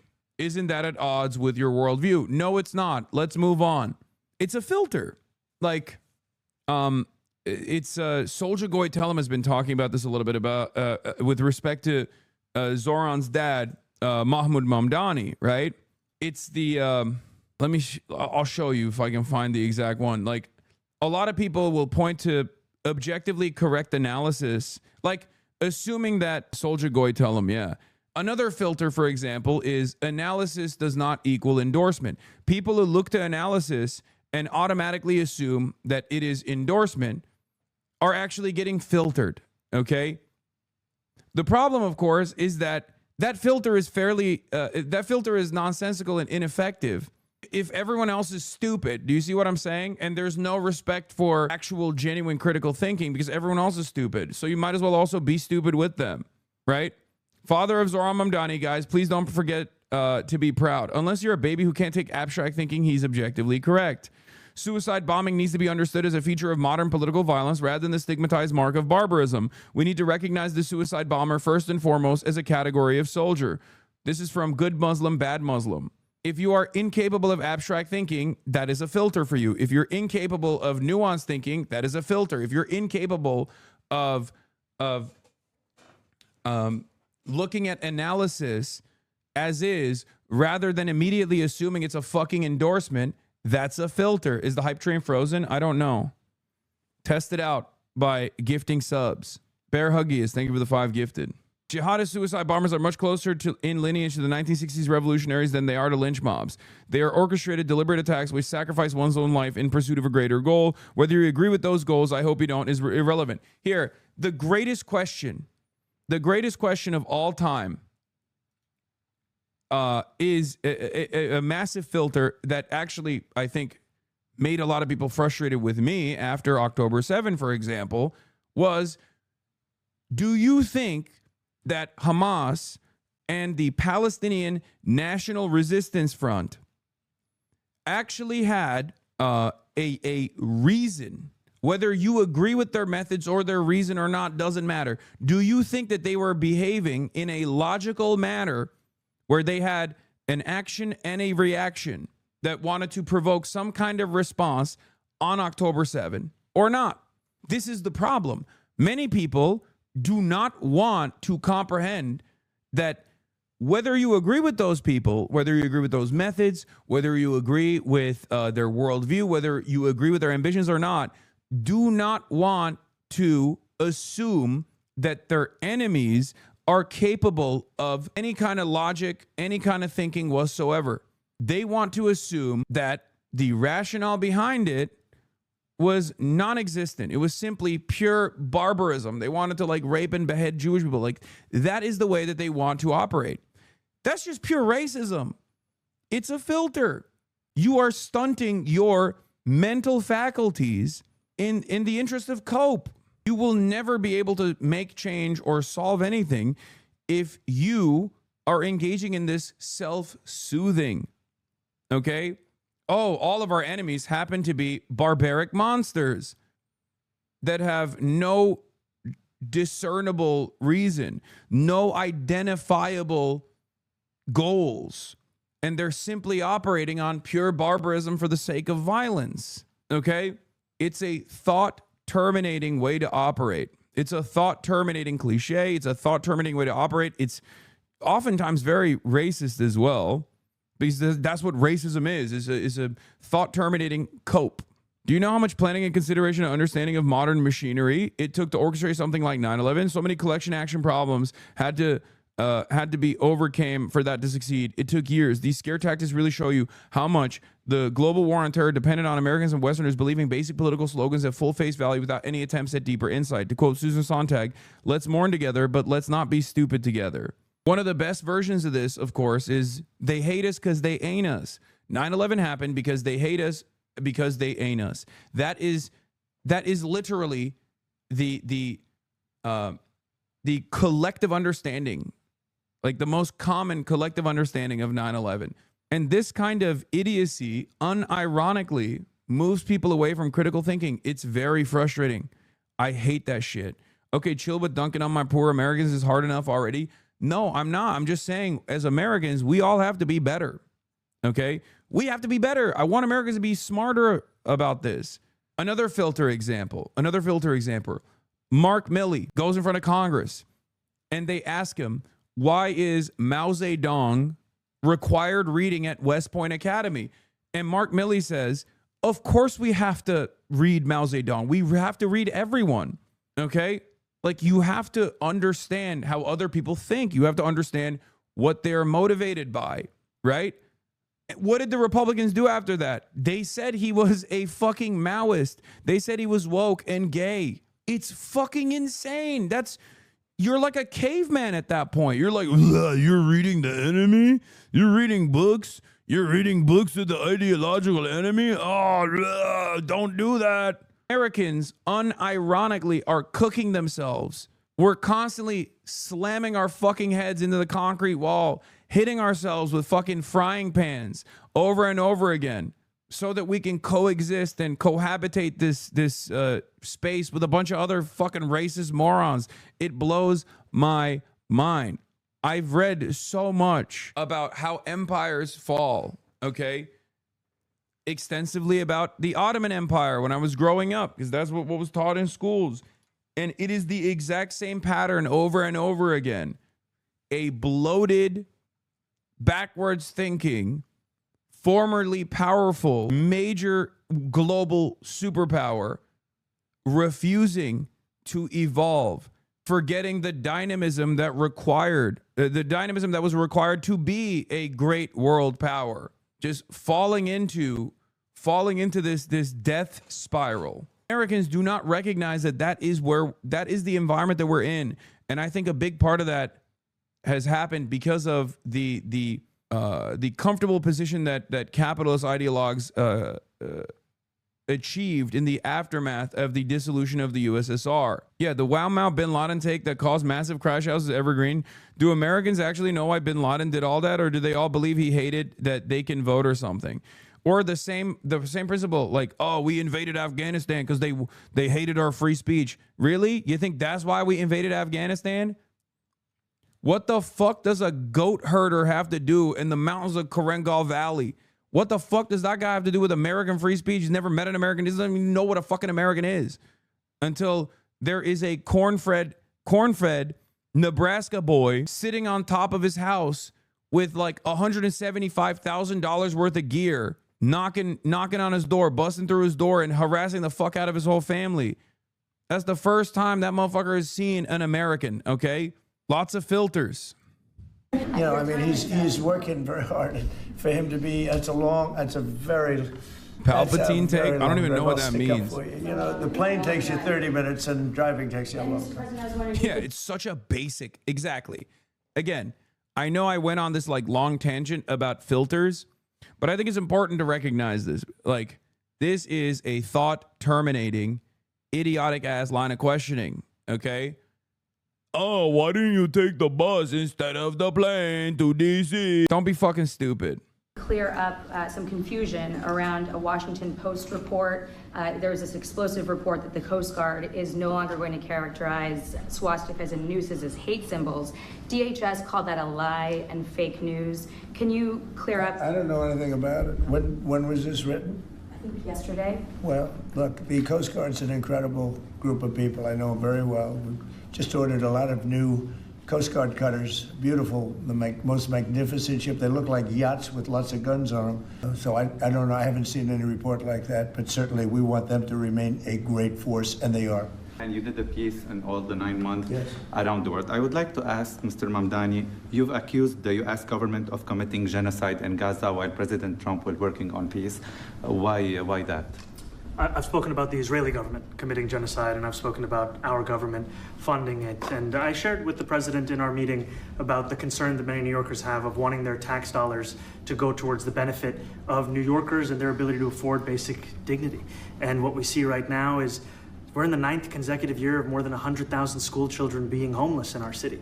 And there's a desperate need not only for the following of human rights, but also the following through on the promises we've made New Yorkers. And I appreciated the meeting we had and the work that we can do. Do you agree that President Trump did do a peace and he worked hard to make the peace? Because he worked hard to do the peace in the Middle East and everywhere.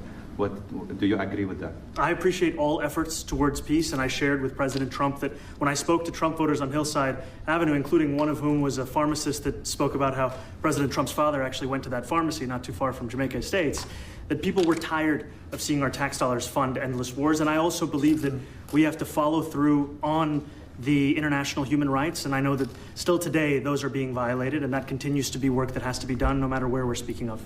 Do you view the mayor-elect as the true leader of the Democrat Party? And do you think Leader Schumer's and Leader Jeffries, have to follow his lead? Well, look, I hope they have great leaders. This is a man that right now I think is focused in New York City. I really think he has a chance to do a great job. We're going to help him, but I really think he has a chance to do a great job. But I'll let you answer that. You consider yourself the leader of the Democrats. I think it's more appropriate for him. I consider myself the next mayor of New York City, and I keep my horizons firmly on New York City, and I appreciate the meeting with the president, which focused again on the 5 boroughs and whether New Yorkers could afford to live there. By the way, being the mayor of New York City is a big deal. Absolutely. I always said, one of the things I would love to be someday is the mayor of New York City. Being the mayor of New York, and especially now, because I think you're at really a turning point, one way or the other. It could go great, or it can go. Hassan is missing the arm taps and the smiles. Brother, I'm in the room and I can hear it. I don't know if you heard it. Zohran Mamdani talked about Israel committing a genocide in the Oval. Yeah. And not only did he do that, but Donald Trump literally smiles and nods along. Look, rewind time. Around the world. I would like to ask Mr. Mamdani, you've accused the U.S. government of committing genocide in Gaza while President Trump was working on peace. Why that? I've spoken about the Israeli government committing genocide, and I've spoken about our government funding it. And I shared with the president in our meeting about... Why is he nodding? Yo, you can hear it, but can't see it? No, I can see it because I can hear it. My point is, he's glazing so fucking hard. He's glazing so hard that you can hear him agree with him without actually seeing it. Is craziness. This goes even beyond the fascism moniker being used as simple political football. Okay, I will say, I will say, like, Trump could have easily just been like, yeah, everybody calls everybody fascist. Who cares? Whatever, right? That's just politics. But this is, I think, far more consequential. Okay, he doesn't stop him. Anyone else that says some shit, we know how Trump operates, right? We know how Trump operates in moments like this.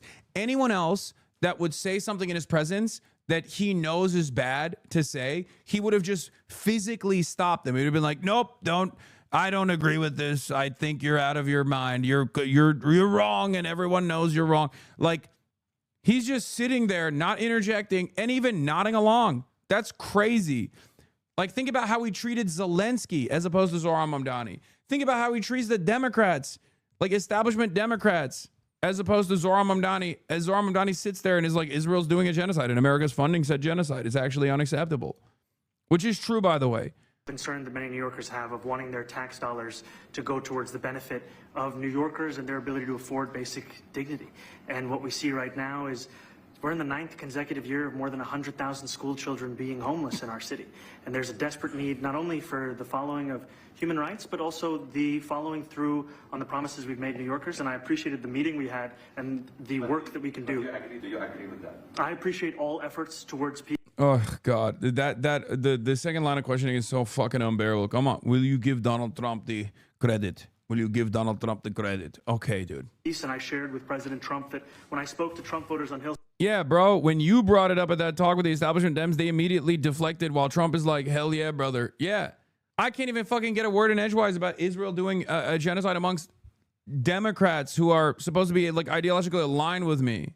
I got more pushback by the Pod Save America panel than Zohran Mamdani is here next to Donald Trump. How is that possible? Side Avenue, including one of whom was a pharmacist that spoke about how President Trump's father actually went to that pharmacy not too far from Jamaica Estates, that people were tired of seeing our tax dollars fund endless wars. And I also believe that we have to follow through on the international human rights. And I know that still today those are being violated, and that continues to be work that has to be done no matter where we're speaking of. Because liberals are garbage in all shades, Trump can at least read the room. No, I think it's totally unacceptable, though. I think it's completely unacceptable. I think it's unacceptable that like liberals are losing this conversation to right-wingers who at least have the presence of mind to step out of the way when people are saying stuff like this. You understand? And by the way, liberals are very happy about this meeting as well. Look at Brian Stelter. Trump just deflated months of incredibly hostile Fox News and MAGA media commentary about Zohran Mamdani. The official DNC account is farming Zohran now? No, they have been. They've been farming Zohran. They've been farming Zohran for a while, even though the establishment Democrats are not. Because remember, the Democrats' Twitter account is being is probably like a younger staffer that controls that account. Look at the fucking fantasy world that these guys live in, by the way. Someone said that sometimes Trump supporters understand Trump the least, and I'm beginning to understand given the reaction to the Mamdani meeting. Yeah, it's true. Trump supporters understand Trump the least. I think I have a better understanding of Donald Trump than the average MAGA supporter in terms of what moves him, in terms of what his ambitions are. I think we here in this community have a better grasp on who Trump is than his own fans do. I think the average liberal even understands Donald Trump better than the average MAGA Trump supporter. And the reason why I say that is because at least they are whether on accident or on ideological grounds, they are antagonistic to Donald Trump because they recognize that Donald Trump is narcissistic, selfish, and also very much disinterested in improving the lives of even his own base of support. Scenario, Todd Starnes says, Mamdani enters the Oval Office today only to be greeted by Tom Homan, who then personally escorts the communists back to Uganda. And then Todd Starnes, after the interview, or after the meeting, I thought Mamdani was supposed to be a fascist dictator. What the heck is going on at the White House? What happened? You're not supposed to believe in this stuff. You're supposed to cynically say this shit, not actually believe in it. Why did Zelensky receive a harsher welcome at the White House than Mamdani? Interesting. If socialists are doing a good job, then I guess nobody needs to vote them out during the midterms. If you're a Republican, why not just stay home in 2026 and 2028 since Mamdani's policies are amazing? I'm confused. No need to oppose the left, I guess. I guess socialism is comfortable now. No need to vote for the GOP in 2026 is the message I'm getting from that. Am I missing something? I'm not going to lie. Laura Loomer is a lot more pro-Israel than I thought she was. I thought she was like totally on board with aligning with Nazis and stuff like that. Somewhere along the way, because she literally tried to fuck a Nazi famously at one of those, like in Trump, under Trump 1, when the Nazis were doing, like when the Groypers were doing their like America First parties and whatever, Laura Loomer would go there and would try to fuck them and be like, oh, you know, the Nazis always say I'm like, no, I'm a Jew, but you know, that's because I have a high Ashkenazi IQ and big tits or something. I don't fucking remember what it was. But like that's a famous clip, at least in this community, where Laura Loomer's like trying to fuck one of these like Nazis at America First Party. That always made me think that like she must be you know, anti-Semitic and not exactly pro-Israel, despite being Jewish herself. Trump too, she's been going crazy mode on Israel. Like the only times where I see her actively go against the president. And remember, the only reason why she has any relevance whatsoever is because she has glazed the president. Play it. I've never seen it here. Aaron, your eyes look so good. You're like beautiful. Thank you. You're like an Aryan degenerate goddess. Thank you. I love it. Thank you. You're Aryan too. I know, but I'm Jewish. It's okay. The Nazis hate me. It's fine. The alt-right people. She got the death grip on him too. Look at this. So that guy's a Nazi, and she's like, "Oh, you look like an Aryan goddess." He's like, "Ha ha ha! Thank you, thank you. You're Aryan too." And then Laura goes, "Well, the Nazis hate me." Want to put me in a gas chamber because they're obsessed with the Jews. I think they're just memeing on you, but it's okay. They're just jealous because I have big tits and an Ashkenazi IQ. Yes, that's what it is. Yeah. You got it. I'm going to tell you a secret. Like, you know, so many people in this movement who preach trad life are like fucking people on the side and like cheating on their partners. That's like, so bad. Like, they're not even like really trad. That's so bad, bro. This is a famous. Y'all have never seen this. Y'all have never seen this shit. Y'all have never seen this clip. I think it's pretty funny how much Laura Loomer has like come back into the mainstream despite her very open insanity. But yeah, like I said, what's been remarkable to me, you trot this about once every 2 months by my calculations. Okay, well, people still haven't seen it. Not everyone has seen it in this community, so it's important. For those of you who don't know, Laura Loomer is literally like a trusted and close advisor to Donald Trump, in spite of the fact that under Trump 1, she was banned from every single social media application for being unimaginably Islamophobic, and famously chained herself to the doors of Twitter headquarters after being banned from Twitter. That was a fun little Laura Loomer moment. And Donald Trump during the election cycle called her a free spirit when people were like, "Why the fuck do you have this psycho on Air Force One? Why is she giving you advice on how to do debates?" Yes, she actually chained herself to only one door of Twitter headquarters, so people were still able to go in and out, despite the fact that she was also being a psycho. Oh, she also put the yellow Star of David on her shirt, implying that it was just like the Holocaust that she was banned from Twitter. A different direction, and I think you really have a chance to make it great. Mr. President, you say you love New York City. Mr. Mamdani, does New York City love President Trump? New York City loves a future that is affordable, and I can tell you that there were more New York. Oh yeah, Laura Loomer, her first mark on American politics was when she used to work at Project Veritas alongside James O'Keefe, and she tried. And I know you're not going to believe me when I say this because it sounds utterly insane, but it's true. She tried who voted for President Trump she tried to start an ISIS fan club at the university she was attending. I say tried because obviously it failed, because the university was like, "No, you can't do an ISIS fan club." And then they expelled her. That's who Laura Loomer is. You know the weirdest facts? I mean, what do you want me to do? This is my job. I am an American political commentator. It's not my fault that American political commentary requires me to know about insane people, because American political commentary is objectively insane. American politics is objectively insane. What is this? Is that chocolate? Blackberry. There's rice-flavored Turkish ice cream? Why are you sending this? Loomer's first mark was the plastic surgeon's marker drawing on her face. Yeah, that person that I just described to you got Marco Rubio, the Secretary of State, to actually bar medical visas for Palestinian children who had gotten medical visas to come get treatment in the United States of America.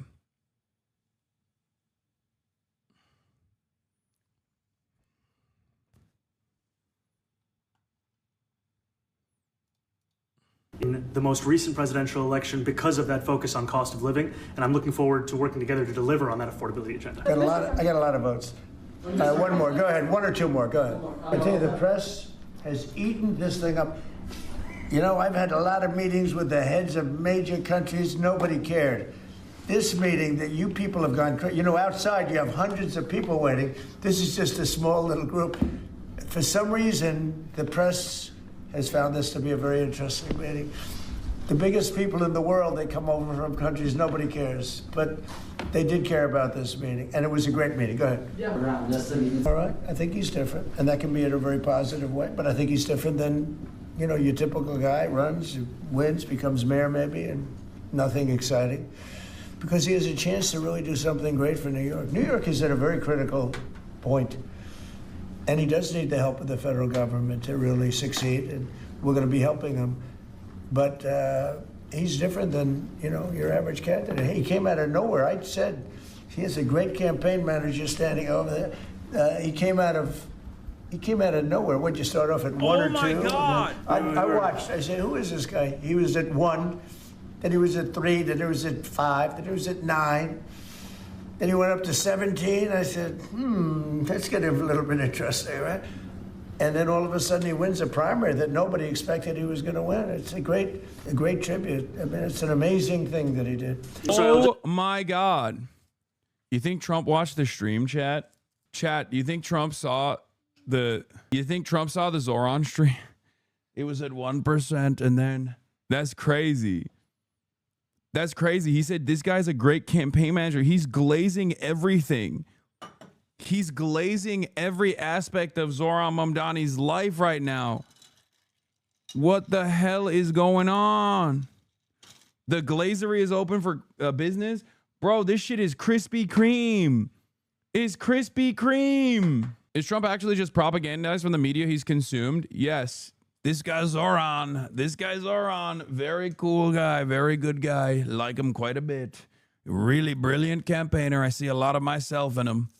I mean, that actually does make sense, though, because, like, he does see Zohran as a kindred spirit in some ways, because Zohran Mamdani went after the establishment Democrats and went after the Republicans and Donald Trump and got a lot of enmity in the process. And Donald Trump himself also went after establishment Republicans and the Democratic Party and the media in order to secure his place. The biggest indication that he likes him is that he immediately started posting pics of him on True Social. Yeah. Remember what he did after Hakeem Jeffries and Chuck Schumer? He posted AI videos of Hakeem Jeffries as a Mexican man wearing a sombrero after the first shutdown meeting took place. After the Zohran meeting here, he literally posted side-by-side photos and was like, had a wonderful time. One of the most handsome politicians. He looks straight out of Central Casting. One thing to what the president... It is a testament to Zohran Mamdani's skills as a communicator. Something that we also saw when he met with the New York financial elite, if you recall, right? Zohran Mamdani meets with the New York finance chiefs, right? And what was the takeaway from that meeting? Everyone was frustrated that they really liked him. They were like, this guy is going to take our bag, but we fucking love the guy. We couldn't find anything to get mad about. He's a charmer. And I do think, I think him being a charmer and him being somewhat skilled as a communicator in a otherwise barren land of horrible communicators in the realm of American politics gives him a huge advantage. I think that's what it is. Mamdani is him. He will continue to be him. He is Timothy Chalamet. Okay, I don't want you guys to glaze him this hard, though. Okay? Because remember, there are going to be instances where he fucks up. There's already stuff that he's done that I disagree with and I don't think is smart. Can you please rewind a bit? Why? We already saw him eat it. Here. And then all of a sudden he wins a primary. Look. Here, let's run it again. He came out of nowhere. Would you start off at 1 or 2? And then I watched. I said, who is this guy? He was at 1, then he was at 3, then he was at 5, then he was at 9. Then he went up to 17. I said, that's getting a little bit interesting, right? And then all of a sudden he wins a primary that nobody expected he was going to win. It's a great tribute. I mean, it's an amazing thing that he did. Sorry, I'll just add one thing to what the president said. Is one thing I also appreciated is in our meeting to appreciate a portrait of FDR and the incredible work that was done with the New Deal and also in thinking about what it can look like when the federal government and New York City government work together to deliver on a... You're just jealous of Mamdani, but it's okay. We'll always prefer you. No, I'm not jealous of Zohran Mamdani. Yeah, I'm jealous of Zohran because he got to fucking hang out with my favorite politician, Donald Trump. And I only get to hang out with a wax figure of Donald Trump. Portability can be transformative. You know, we have a great portrait of FDR that I found in the vault.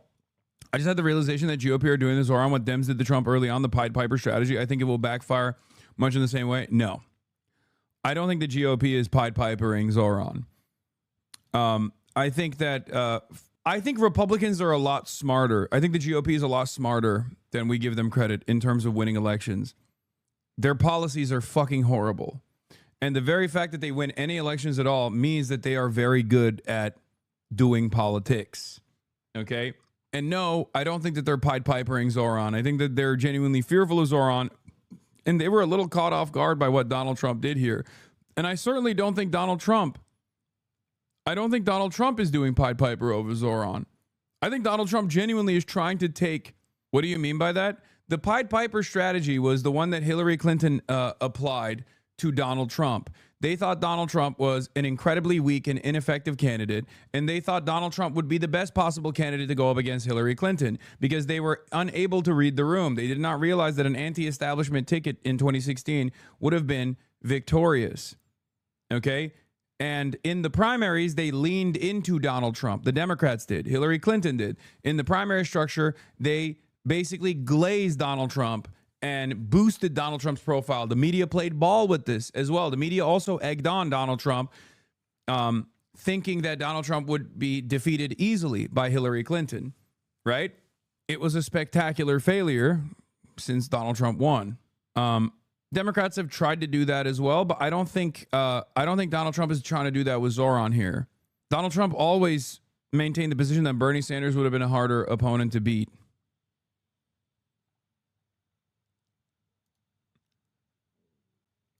POTUS has good moments, but this is an all-timer.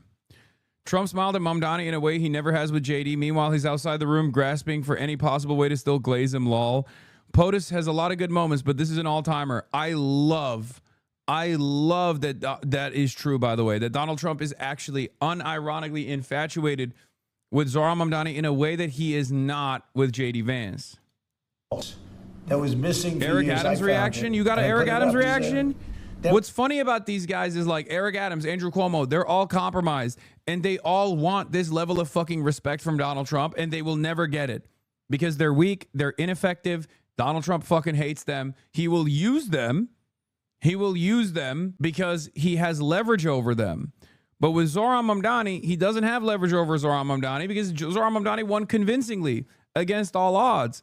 So he's basically there to take away a little bit of that shine, to stand in the spotlight alongside the affordability candidate, to basically present himself as also someone who is invested in affordability. Do you understand what's going on here?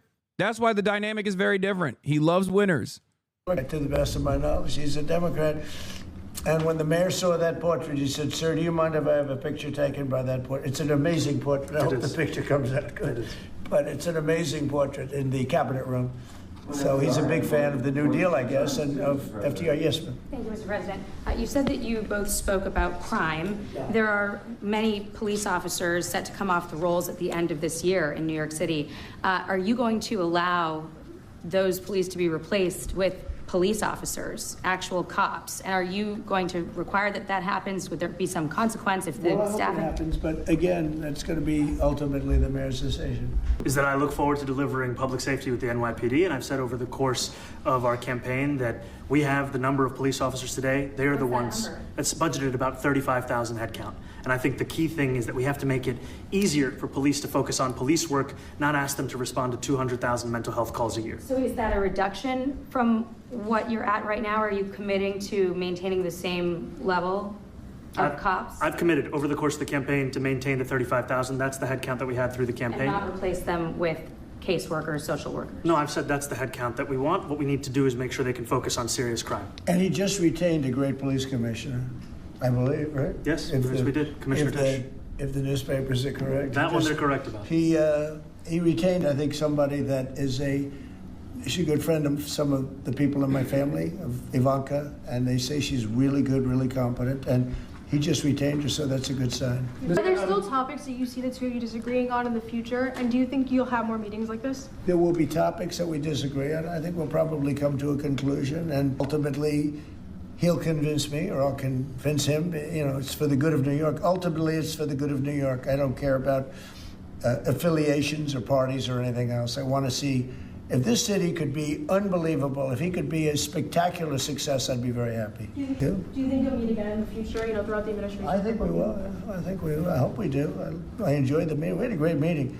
Please. Mr. President, Republican Elise Stefanik has campaigned multiple times by calling Zohran Mamdani a jihadist. Do you think you're standing next to a jihadist right now in the Oval Office? No, I don't, but she's out there campaigning, and, you know, you say things sometimes in a campaign. Isn't that sort of divisive? She's a very capable person. Isn't But that a kind of label? you really have to ask her about that. But I don't particularly. I think I met with I met with a man who's a very rational person. I met with a man who really wants to see New York be great again. And I can say again, because New York was great. You know, when I came down to Washington initially, the city was so hot. It was doing great. We were having some telltale signs of problems. We had a mayor that was not doing a great job, but still, it was moving along. And it went bad. It really went, you know, pretty bad. And I think it's been at lower points, but it went pretty bad.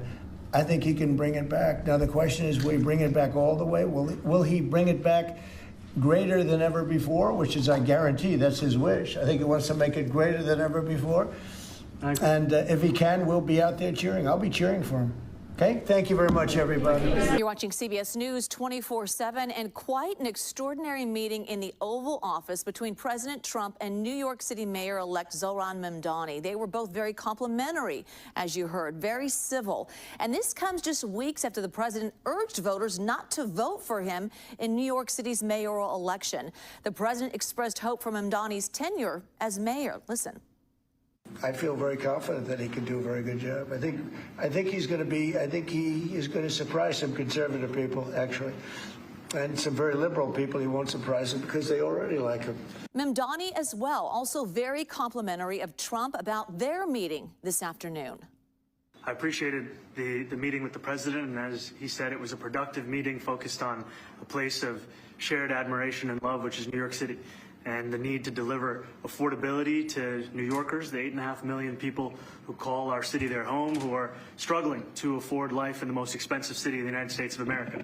We spoke about rent, we spoke about groceries, we spoke about utilities, we spoke about the different ways in which people are being pushed out, and I appreciated the time with the president, I appreciated the conversation, I look forward to working together. God, I love the fucking hog meltdown.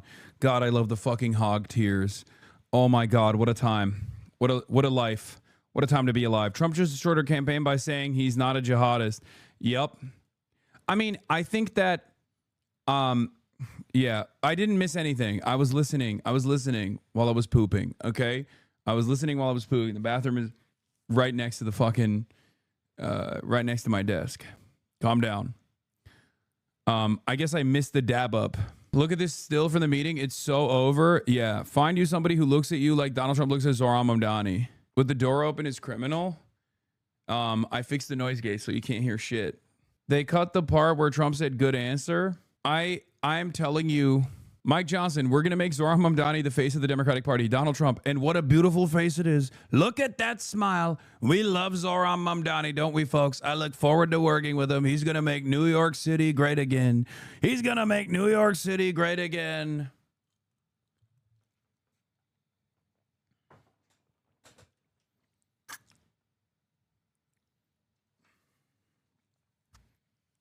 Trump is trying to use Zohran favorability to his favor. Yes. Zohran Mamdani is a candidate that won on affordability. Donald Trump recognizes how important that is right now. It's a major area of weakness for him because he hasn't done shit on affordability, even though he ran on affordability. And that is why he is sucking off Zohran Mamdani's penis. Okay? In the Oval, like he's Bubba. You missed the last question. It is not included in the video, by the way. What was the last question? Not included in the video. I think it's weird because Trump literally defended Zohran, calling him a despot who betrayed the country. Like, why would he do that? Just because he likes winners? He's doing that because he has to be aligned. He has to be at least aesthetically aligned with Zohran Mamdani because he is trying to get a little bit of that shine. That's it. I think it's more of a bending the knee to him than vice versa. I know everyone will say, oh no, Zohran is bending the knee to Donald Trump. But I think it's the opposite. Trump glazed Zohran at the end, but the video feed cut it off. Wait, really? About Jewish safety, and I look forward to rooting out anti-Semitism across the 5 boroughs and protecting Jewish New Yorkers and every New Yorker who calls the city home. He said that was good. Oh shit. Look how happy he is.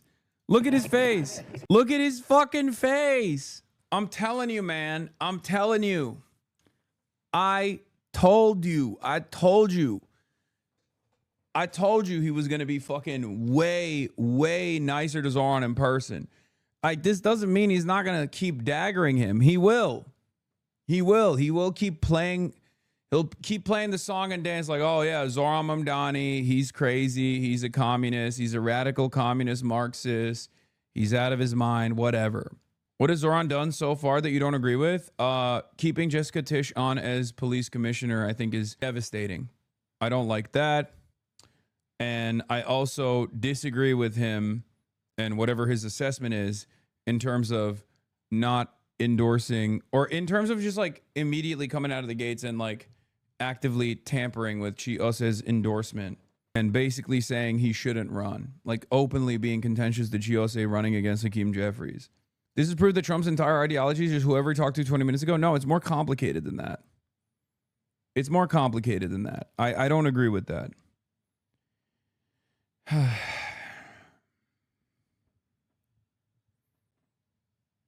What were they talking about? Life. My assessment of that is knowing he needs to keep cops in line, and cops are all about their own.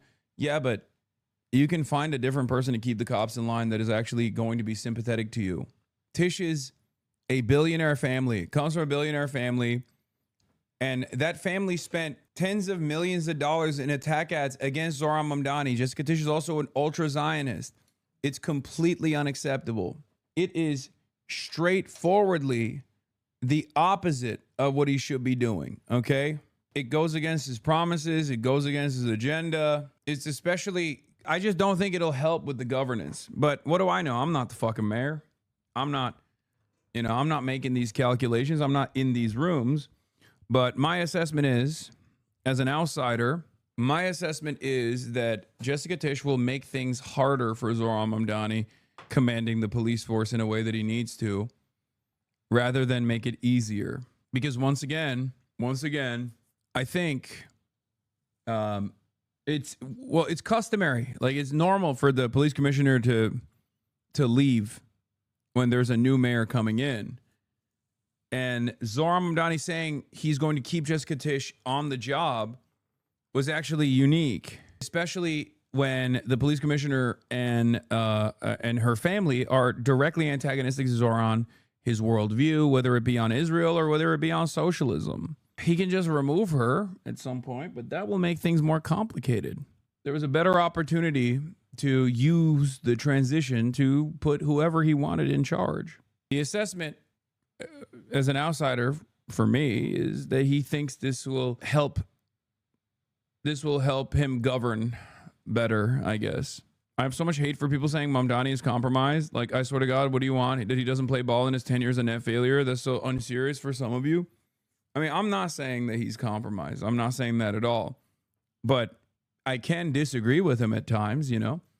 I disagreed with him during the election when he dropped the globalize the intifada narratives. I think it was a concession that he knows is untrue. He said something he knows is not true at a time when he actually won the primary on being uncompromising and truthful about things that everyone could see. Very mixed feelings on this White House meeting, says Zach Sage Fox. This is Andrew Cuomo. This is Andrew Cuomo's social media guy. Remember him? Very mixed feelings on this White House meeting. I love when people from different sides come together and work on issues for Americans, but Zohran is a blatant terrorist sympathizer with views that are vehemently anti-American and out of the mainstream. Socialism is no joke. I wish the president pushed him to reform and moderate. Didn't even try. That's glorious. This makes me very happy. I'm not going to lie. This makes me very, very, very happy. Trump and Mamdani giving the country a vision that of what bottom v top rather than left v right policy would look like, if not historic, is a genuinely novel development. It's so funny to see the left slobber over Trump like this after claiming that liberals are too conciliatory and insufficiently combative. I don't agree with either party's assessment here. I just don't think, I don't agree with Ryan saying this. I don't think Donald Trump is doing top versus bottom politics. Not only is he a billionaire, but it's very obvious that his policy agenda is entirely around beefing up culture war narratives in an effort to confuse people or to distract them when he is just robbing them blind. The commonality is that Trump and Mamdani understand that most Americans are unhappy with the status quo. This makes them more in sync with the electorate than the brain-dead neoliberalism and the GOP. This is a better assessment. This is a better assessment than what Ryan Grimm is saying.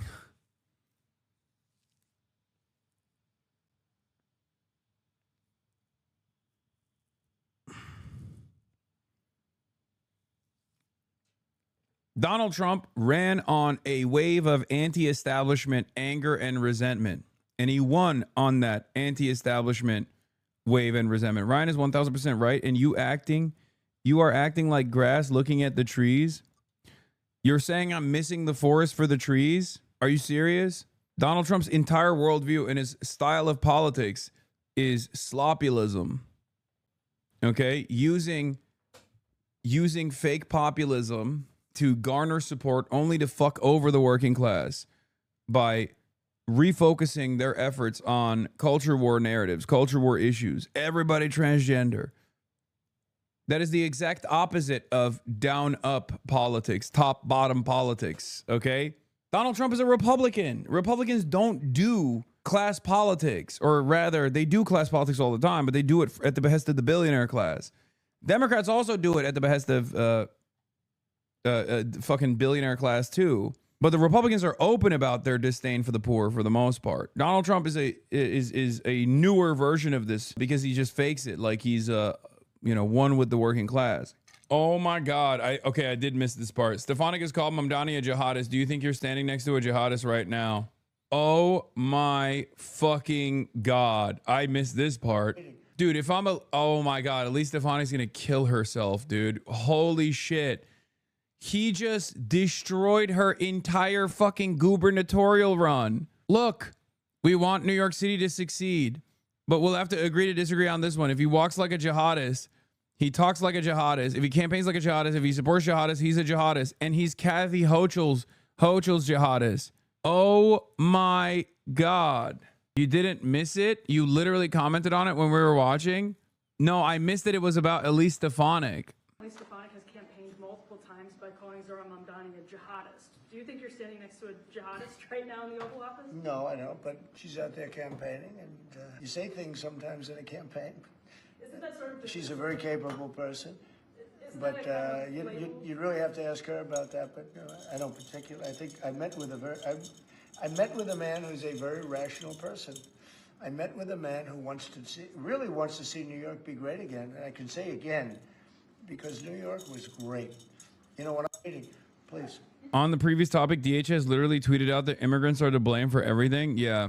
Hochul said he's dabbing on her. Full statement from Kathy Hochul. Hochul Campaign Communications Director Serafina Chitika released the following statement. The entire country just watched Donald Trump throw Elise Stefanik under the bus the same way she's been throwing New Yorkers under the bus for years.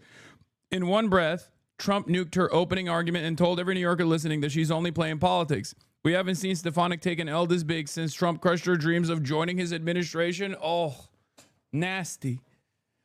Nasty, nasty, nasty business. That's what politics is. It's a nasty business.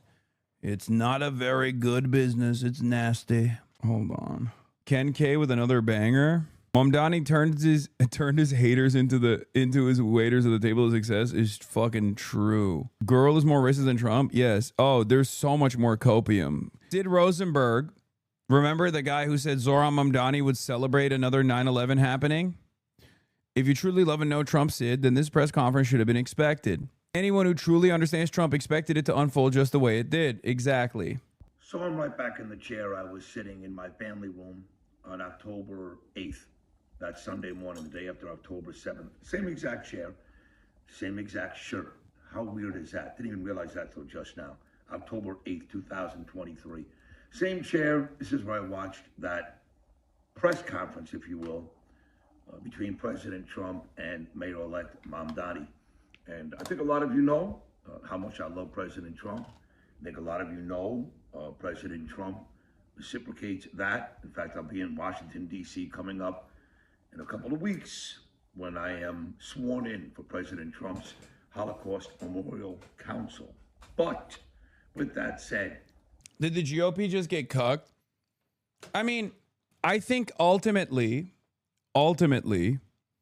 what will end up happening is Donald Trump always always goes back to what his big donors tell him to do. He always listens, right?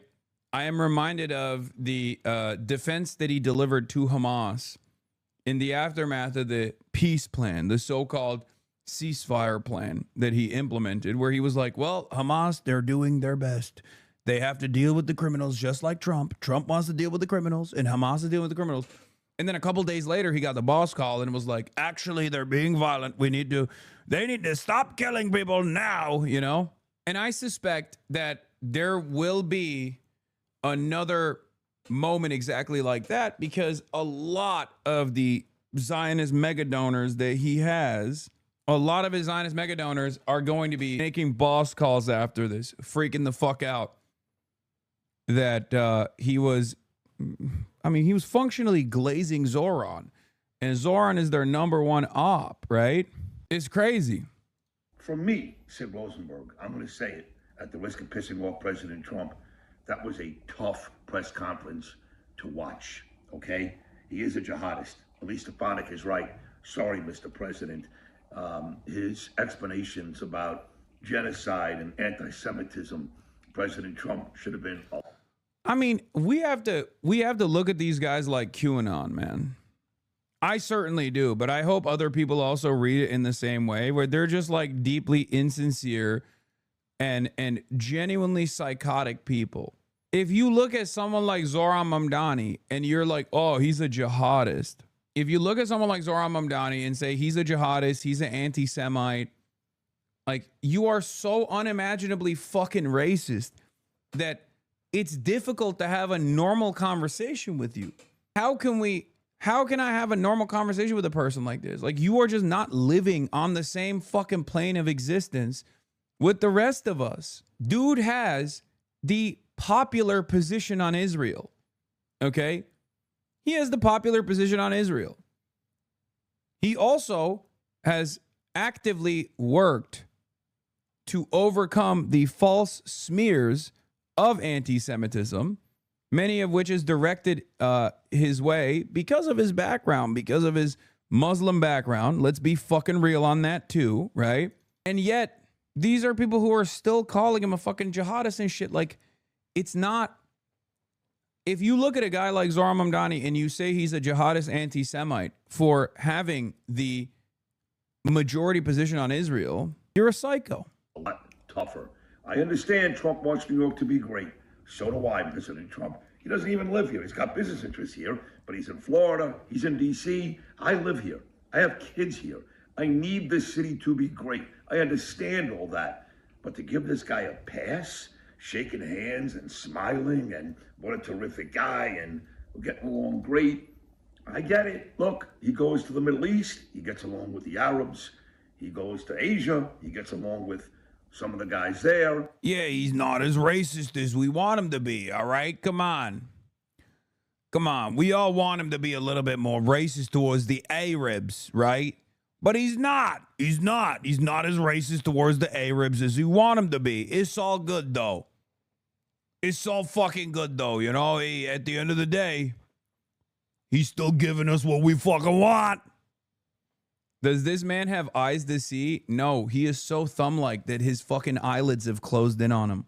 I get it. That's how Trump operates. It's genius, really. That's how he's able to solve all these world conflicts. But this today between Trump and Mamdani, probably the toughest watch for me of any political press conference I've seen, maybe ever. Sorry, Mr. President, he's not conning me. Not yet. Okay, this is the only Zohran critique I abide by. Okay, Zohran might not be a true leftist because everyone actually likes him. And it's ironic because the person who made this comment, I think, has blocked me. Yep, there it is. There you go. This is what being a true leftist is all about. As soon as I see the grayed out retweet like bars, I'm like, oh, there it is. You are not a true leftist either by those standards, Lemafayao. What do you mean? Plenty of fucking leftists despise me. I assume, including this fucking guy. I don't know anything about him. I don't know who the fuck this guy is, but he likes Zohran Mamdani, but he hates me. Think about that. I'm pretty sure everyone isn't a true leftist then. He's a reformist and not a revolutionary communist. I mean, I am a reformist.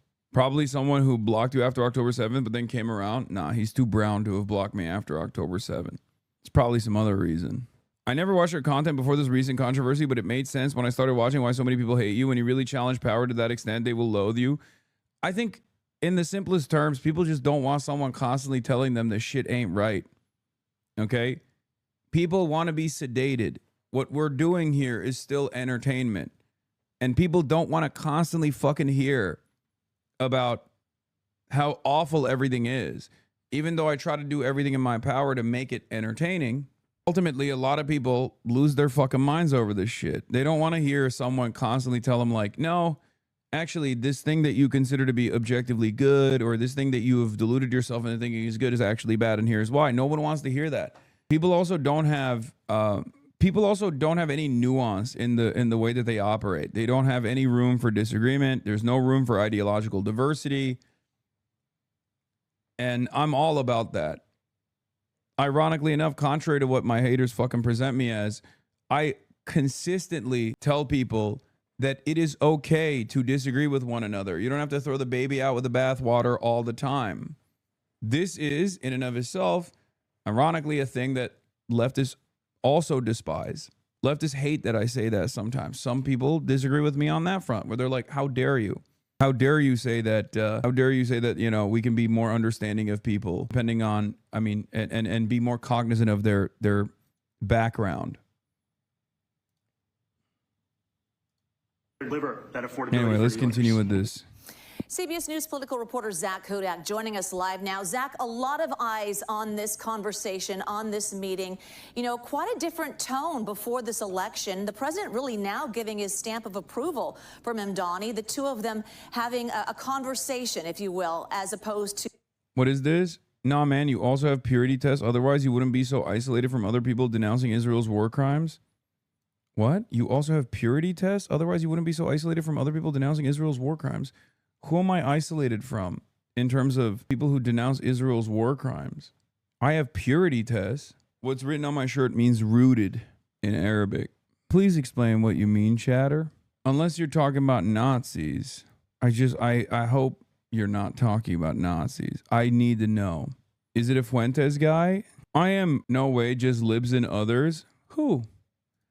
Explain who you mean. Because there are a shit ton of people who actually yell at me. There are a shit ton of people in the anti-Zionist movement who yell at me all the time because they say I'm too forgiving. I'm too forgiving of people who have changed their minds after being pro-Israel and then realizing that Israel is committing a genocide. So I don't know what you're talking about. On that front, a lot of other ultra-leftists hate me for that reason. I think the reason why he's saying that is because he's I suspect he might be like a Ethan Klein fan, but he's too ashamed to admit it. Marjorie Taylor Greene is out. Wait, what? On what? Dodged? What would you say to someone who still advocates for a two-state solution? Oh, there it is. I think they're wrong. And this is what the two-state solution looks like. That's what I would say, what I've said over and over again. And I would try to explain to them why they're wrong.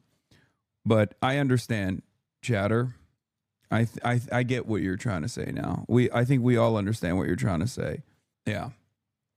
I will repeat it once again for you to hear and for everyone else to hear. We have a finite amount of time on God's green earth. Okay?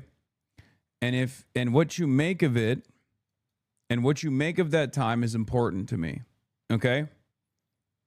If you simply claim that you are a part of this resistance against Israel, but spend every waking moment shitting on those who are either victims of Israel's genocide and responding to Israel militarily, politically, through commentary, if you spend all of your angst and anger towards enemies of Israel and victims of Israel rather than Israel itself, then you are not real. You're just simply saying certain things just so people don't yell at you. And I think for a lot of people, yourself included, who refuse to scratch the surface of this commentary, that's enough. You just want to hear someone go, Israel is bad. Nah, man, not that either. You don't have to be blind to why people react violently to state-sponsored violence? Okay. I guess we're in agreement then. All right, Marjorie Taylor Greene is resigning. Circle jerkers in chat not seeing this as a teachable moment for others? Yeah. Your take on the two-state is bad and complicates the situation legally far too much. Finkelstein is right. Finkelstein has changed his attitude on a lot of stuff over the years. I don't know what his current position is on the two-state versus one-state, but we're not anywhere near either of those outcomes regardless. And I am never going to cast aside any kind of initiative that actually immediately improves the living conditions of Palestinians. And that doesn't even pertain to just a two-state solution or a one-state solution. That even, I have proven that that is my opinion when ceasefires have taken place, brief moments of respite for the Palestinians to live another day without fear of drone strikes. So obviously, any kind of initiative that stops the bombing, that halts the genocide, I'm on board with. The two-state solution is already implemented. It's the solution that Israel likes to present. It already is. This is what the two-state looks like. It's a one-state. It's the state of Greater Israel. It's just an apartheid state. So I am in favor of the abolition of said apartheid state, of said apartheid structure. Israel says, oh, we're moving in the direction of two states, but there is already one state of Greater Israel right now. Complete control and apartheid against a demilitarized Palestinian population in the West Bank, and genocide against the Palestinian population in Gaza. Anyway, let's get to Marjorie Taylor Greene. Breaking news. Marjorie Taylor Greene says she's resigning from Congress effective January 5th, 2026. This is an interesting turn of events, one that I did not foresee at all, as a matter of fact. Let's take a look at her video. Hi, everyone. I've always represented the common American man and woman as a member of the House of Representatives, which is why I've always been despised in Washington, D.C., and just never fit in. Americans are used by the political industrial complex of both political parties, election cycle after election cycle, in order to elect whichever side can convince Americans to hate the other side more. And the results are always the same. No matter which way the political pendulum swings, Republican or Democrat, nothing ever gets better for the common American man or woman. The debt goes higher, corporate and global interests remain Washington's sweethearts, American jobs continue to be replaced, whether it's by illegal labor or legal labor by visas or just shipped overseas. Small businesses continue to be swallowed by big corporations. Is she like medicated? Yeah. Marjorie Taylor Greene did that. I started taking mood stabilizers and realized I no longer have to be on, I no longer can be on Stan Twitter. MTG's, I started taking mood stabilizers post. She's low-key locked in. Oh, God. Do you think she had a stroke and got a reverse John Fetterman? Yeah, she got on SSRIs and realized she was just realized that all this like Trump standing was actually a byproduct of her mental health complications. Yeah, she got unfettered. I'm Marjorie Taylor Greene, and after a tragic, life-changing incident at the CrossFit factory that I like to work out at, I have realized that the countryside surrounds the cities and that revolution can only come at the barrel of a gun. The People's Back movement cannot come from, after all, this is a dictatorship of the bourgeoisie. And what we must do in order to unlock the true potential of the working class around the globe is to turn this into a dictatorship of the proletariat. I have sworn my life to the cause of emancipatory movements. I have sworn my life to emancipation for the global proletariat. And also I have found the light of Allah. Americans' hard-earned tax dollars always fund foreign wars, foreign aid, and foreign interest, and the spending power of the dollar continues to decline. The average American family can no longer survive on a single breadwinner's income, as both parents have to work in order to simply survive. And today, Many in my children's generation feel hopeless for their future and don't think they will ever realize the American dream. And that breaks my heart. I am no longer blinded by electoralism and the social fascists. I have realized that the true movement is to build a vanguard, a revolutionary vanguard on the countryside and go on a long march, the longest of marches. I ran for Congress in 2020 and have fought every single day believing that Make America Great. She wants to go lay down with a Kong full of peanut butter in season 1 of DOC starting Billy Ray Cyrus on the PAX channel. You go, girl. That's my funny. That's my favorite MHUD bit. That Marjorie Taylor Greene likes to chomp on some Kong with peanut butter. Like one of those ultra tough dog chew toys. Great again meant America first. I have one of the most conservative voting records in Congress, defending the First Amendment, Second Amendment, unborn babies, because I believe God creates life at conception, and I love to fight for the little guy. Strong, safe borders, I have fought hard for that. I've fought against COVID tyrannical insanity and mandated mass vaccinations, and I've never voted to fund foreign wars with your hard-earned tax dollars. However, with almost 1 year into our majority, the legislature has been mostly sidelined. We endured an 8-week shutdown, wrongly, resulting in the House not working for the entire time, and we are entering campaign season, which means all courage leaves and only safe campaign re-election mode is turned on in the House of Representatives. During the longest shutdown in our nation's history, I raged against my own speaker and my own party for refusing to proactively work diligently to pass a plan to save Americans' health care and protect Americans from outrageous, overpriced, and unaffordable health insurance policies. The House should have been in session working every day to fix this disaster. But instead, America was force-fed disgusting political drama once again from both sides of the aisle on television every single day.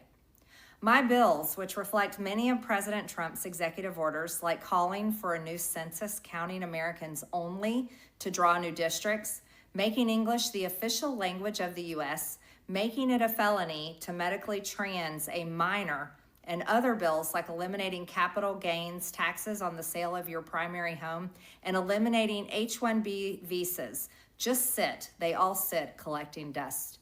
That's how it is for most members of Congress bills. The Speaker never brings them to the floor for a vote. Many common Americans are no longer easily convinced by paid political propaganda spokespersons and consultants on TV and paid shills on social media, obediently serving with cult-like conviction to force others to swallow the political party talking points. Because they know how much credit card debt they have, they know how much their bills have gone up over the past 5 years. They actually do their own grocery shopping and know food costs too much. Their rent has increasingly gone up and up. They have been outbid by corporate asset managers too many times when they put in an offer to buy a house. They have been laid off after being forced to train their visa holding replacement. The college degree they were told to earn only left them in debt with I don't think she's blinked once, is what you're saying. It's because she is. It's because it's because she's a titan, dude. That's what it is. Marjorie Taylor Greene went from 400K net worth to 21 million net worth, and she is now cashing out. This is like a commercial asking for donations to the unethical dog breed foundations. Is it just me or Hassan? Does Hassan have a hooker snout? What's the face, man? A hooker snout? What does that even mean? Hooker snout. Now I gotta look it up. It's not even showing nothing. Hook-nosed? That's gotta be racist. Careful, this is a European. Why do you pay attention to this? Because I have a PhD in racism. Okay? So when I hear someone hit me with a unique line that I've never heard before, I'm fascinated by it. Anti-Semitic maybe? No, that means like hooked nose. No, I know that. Not racist. I meant in a nice way. What does that mean? But you wouldn't explain what that means. Anyway, let's continue. Your salary. They see more homeless people than ever on their own community streets. They can't afford health insurance or practically any insurance, and they just aren't stupid. These are the people I represent and love because that is who all of my family and friends are, common Americans. I've been blessed to represent the 14th District of Georgia for 5 years. The district is filled with some of the most wonderful, kind-hearted, God-fearing, patriotic, hardworking people you will ever meet. Good, regular, common Americans. I've worked hard to bring taxpayer dollars back home to help district needs. I impeached Biden's Secretary of Homeland after watching my constituents die as he facilitated dangerous open border invasion into America. And I led the effort to defund hard-left politically biased NPR and PBS and the corrupt USAID, and I did that as chair of the DOJ subcommittee. I have fought harder than almost any other elected Republican to elect Donald Trump and Republicans to power. I traveled the country for years. I spent millions of my own money. I missed precious time with my family that I can never get back. And I showed up in places like outside the New York courthouse in Collect Pond Park against a raging leftist mob as Trump faced Democrat lawfare. Meanwhile, most of the establishment Republicans who secretly hate him and who stabbed him in the back and never defended him against anything have all been welcomed in right after the election. And I will never forget the day I had to leave my mother's side as my father had brain surgery to remove cancerous tumors in order to fly to Washington, D.C. to defend President Trump and vote no against the Democrats' second impeachment in 2021. My poor father and my poor mother, it was way too much for all of us. Through it all, I never changed or went back on my campaign promises and only disagreed in a few areas, like my stance against H-1Bs replacing American jobs, AI state moratoriums, debt for life 50-year mortgage scams, standing strongly against all involvement in foreign wars, and demanding the release of the Epstein files. Other than that, my voting record has been solidly with my party and the president. Loyalty should be a two-way street, and we should be able to vote our conscience and represent our district's interests because our job title is literally representative. America first should mean America first and only Americans first, with no other foreign country ever being attached to America first in our halls of government. Standing up for American women who... I don't understand why, like, I still don't get why she's resigning though, you know? Like, I don't get why she's resigning. This doesn't make sense. Something tells me we haven't seen the last of Tater. No, of course not.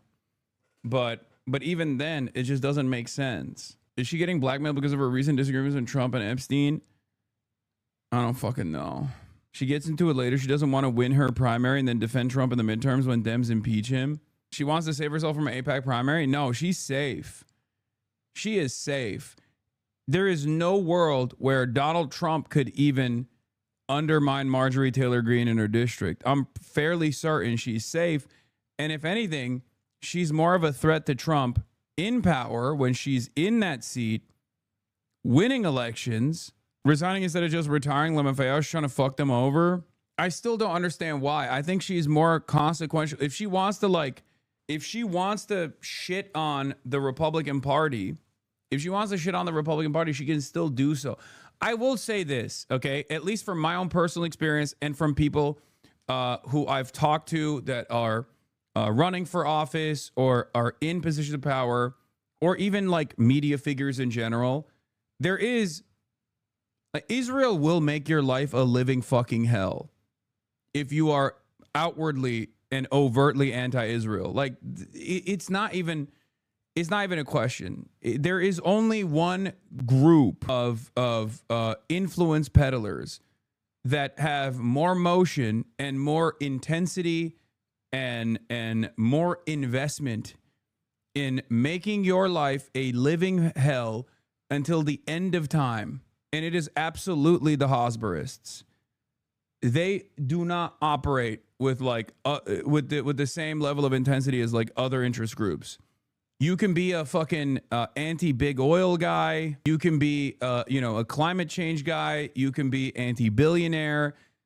They will come after you for sure, right? If you are those things, but never to the same level of fervor. I have never experienced anything like this in my 12-year career as a political commentator on the internet. Like the amount of shit that I've gotten from virtually every front. And it's never just about Israel either. Like, just like with, Jamal Bowman or Corey Bush, right? When the lobby came after them, they didn't actually do it on the boundaries of like their position on Israel. They did it on whatever their area of weakness was, or whatever the most like successful avenue of attack was. They just presented them as being against the Democratic Party and the Democratic primary, that kind of stuff. Like, it's achievable. You can defeat it. You can certainly defeat it, but you will have to deal with a metric ton of unimaginable shit forever. So it could possibly be that. I don't know. Maybe she couldn't fucking deal with the heat. I'm just surprised though. But it's not. It's not. I'm being super real about this. I have never experienced, personally, I've never experienced like I've had haters when I had 35 people watching me, right? I've had haters when I was like not even remotely relevant working at the Young Turks, but nothing compares to this level of animosity. So it could very well be her just waving the fucking flag because she just couldn't deal with it. Here you go, King. Hao Peking, Mingji Jialing Guan. Raped at 14 years old, trafficked and used by rich, powerful men should not result in me being called a traitor and threatened by the President of the United States, whom I fought for. However, while yes, hurtful, my heart remains filled with joy, my life is filled with happiness, and my true convictions remain unchanged, because my self-worth is not defined by a man, but instead by God, who created everything in existence. You see, I have never valued power, titles, or attention, in spite of all the wrong assumptions about me. I do not cling to those things because they are meaningless and empty traps that hold too many people in Washington. I believe in term limits and do not think Congress should be a lifelong career or an assisted living facility. My only goal and desire has ever been to hold the Republican Party accountable for the promises it makes to the American people and put America first.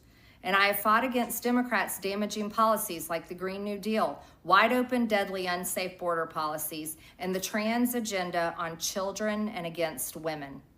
With that has brought years of non-stop, never-ending personal attacks, death threats, lawfare, ridiculous slander and lies about me that most people could never withstand. I just or if she's gearing up for a Senate run. But even if she's gearing up for a Senate run, I don't know if this is the best move to gear up for a Senate run. You know what I mean? Wait, what? Mini F? Big F? Which is it? A mini F or a big F? I am confused. It was a we're back mini stutter. You glitched. Okay. It flashed like bad. All right, whatever. Let's continue. Saying you don't want to be there and then running to go back to DC seems like a dumb move. I mean, she's not the smartest person, let's be real, but like I don't know. I just think she's a shark that folded as soon as she got a fraction of the hate that she has sent towards people like Ilhan. That could be the case. This also doesn't do anything really to shift the House majority either. I'm actually kind of confused by this. I don't know. I mean, she did make her bag. She did get the bag. She greatly boosted her profile. She greatly boosted her coffers through her incredible stock trading, as is the case with all of these fucking demons, right? Filing deadline March 6, 2026 for the governor's race. That's the only real political move. Maybe she wants to do podcasting. That could also be another thing. That is a real pivot. Like a lot of these guys do just want to become media figures. I don't know. Even for a single day. It has been unfair and wrong, not only to me, but especially to my family. But it's been wrong to my district as well.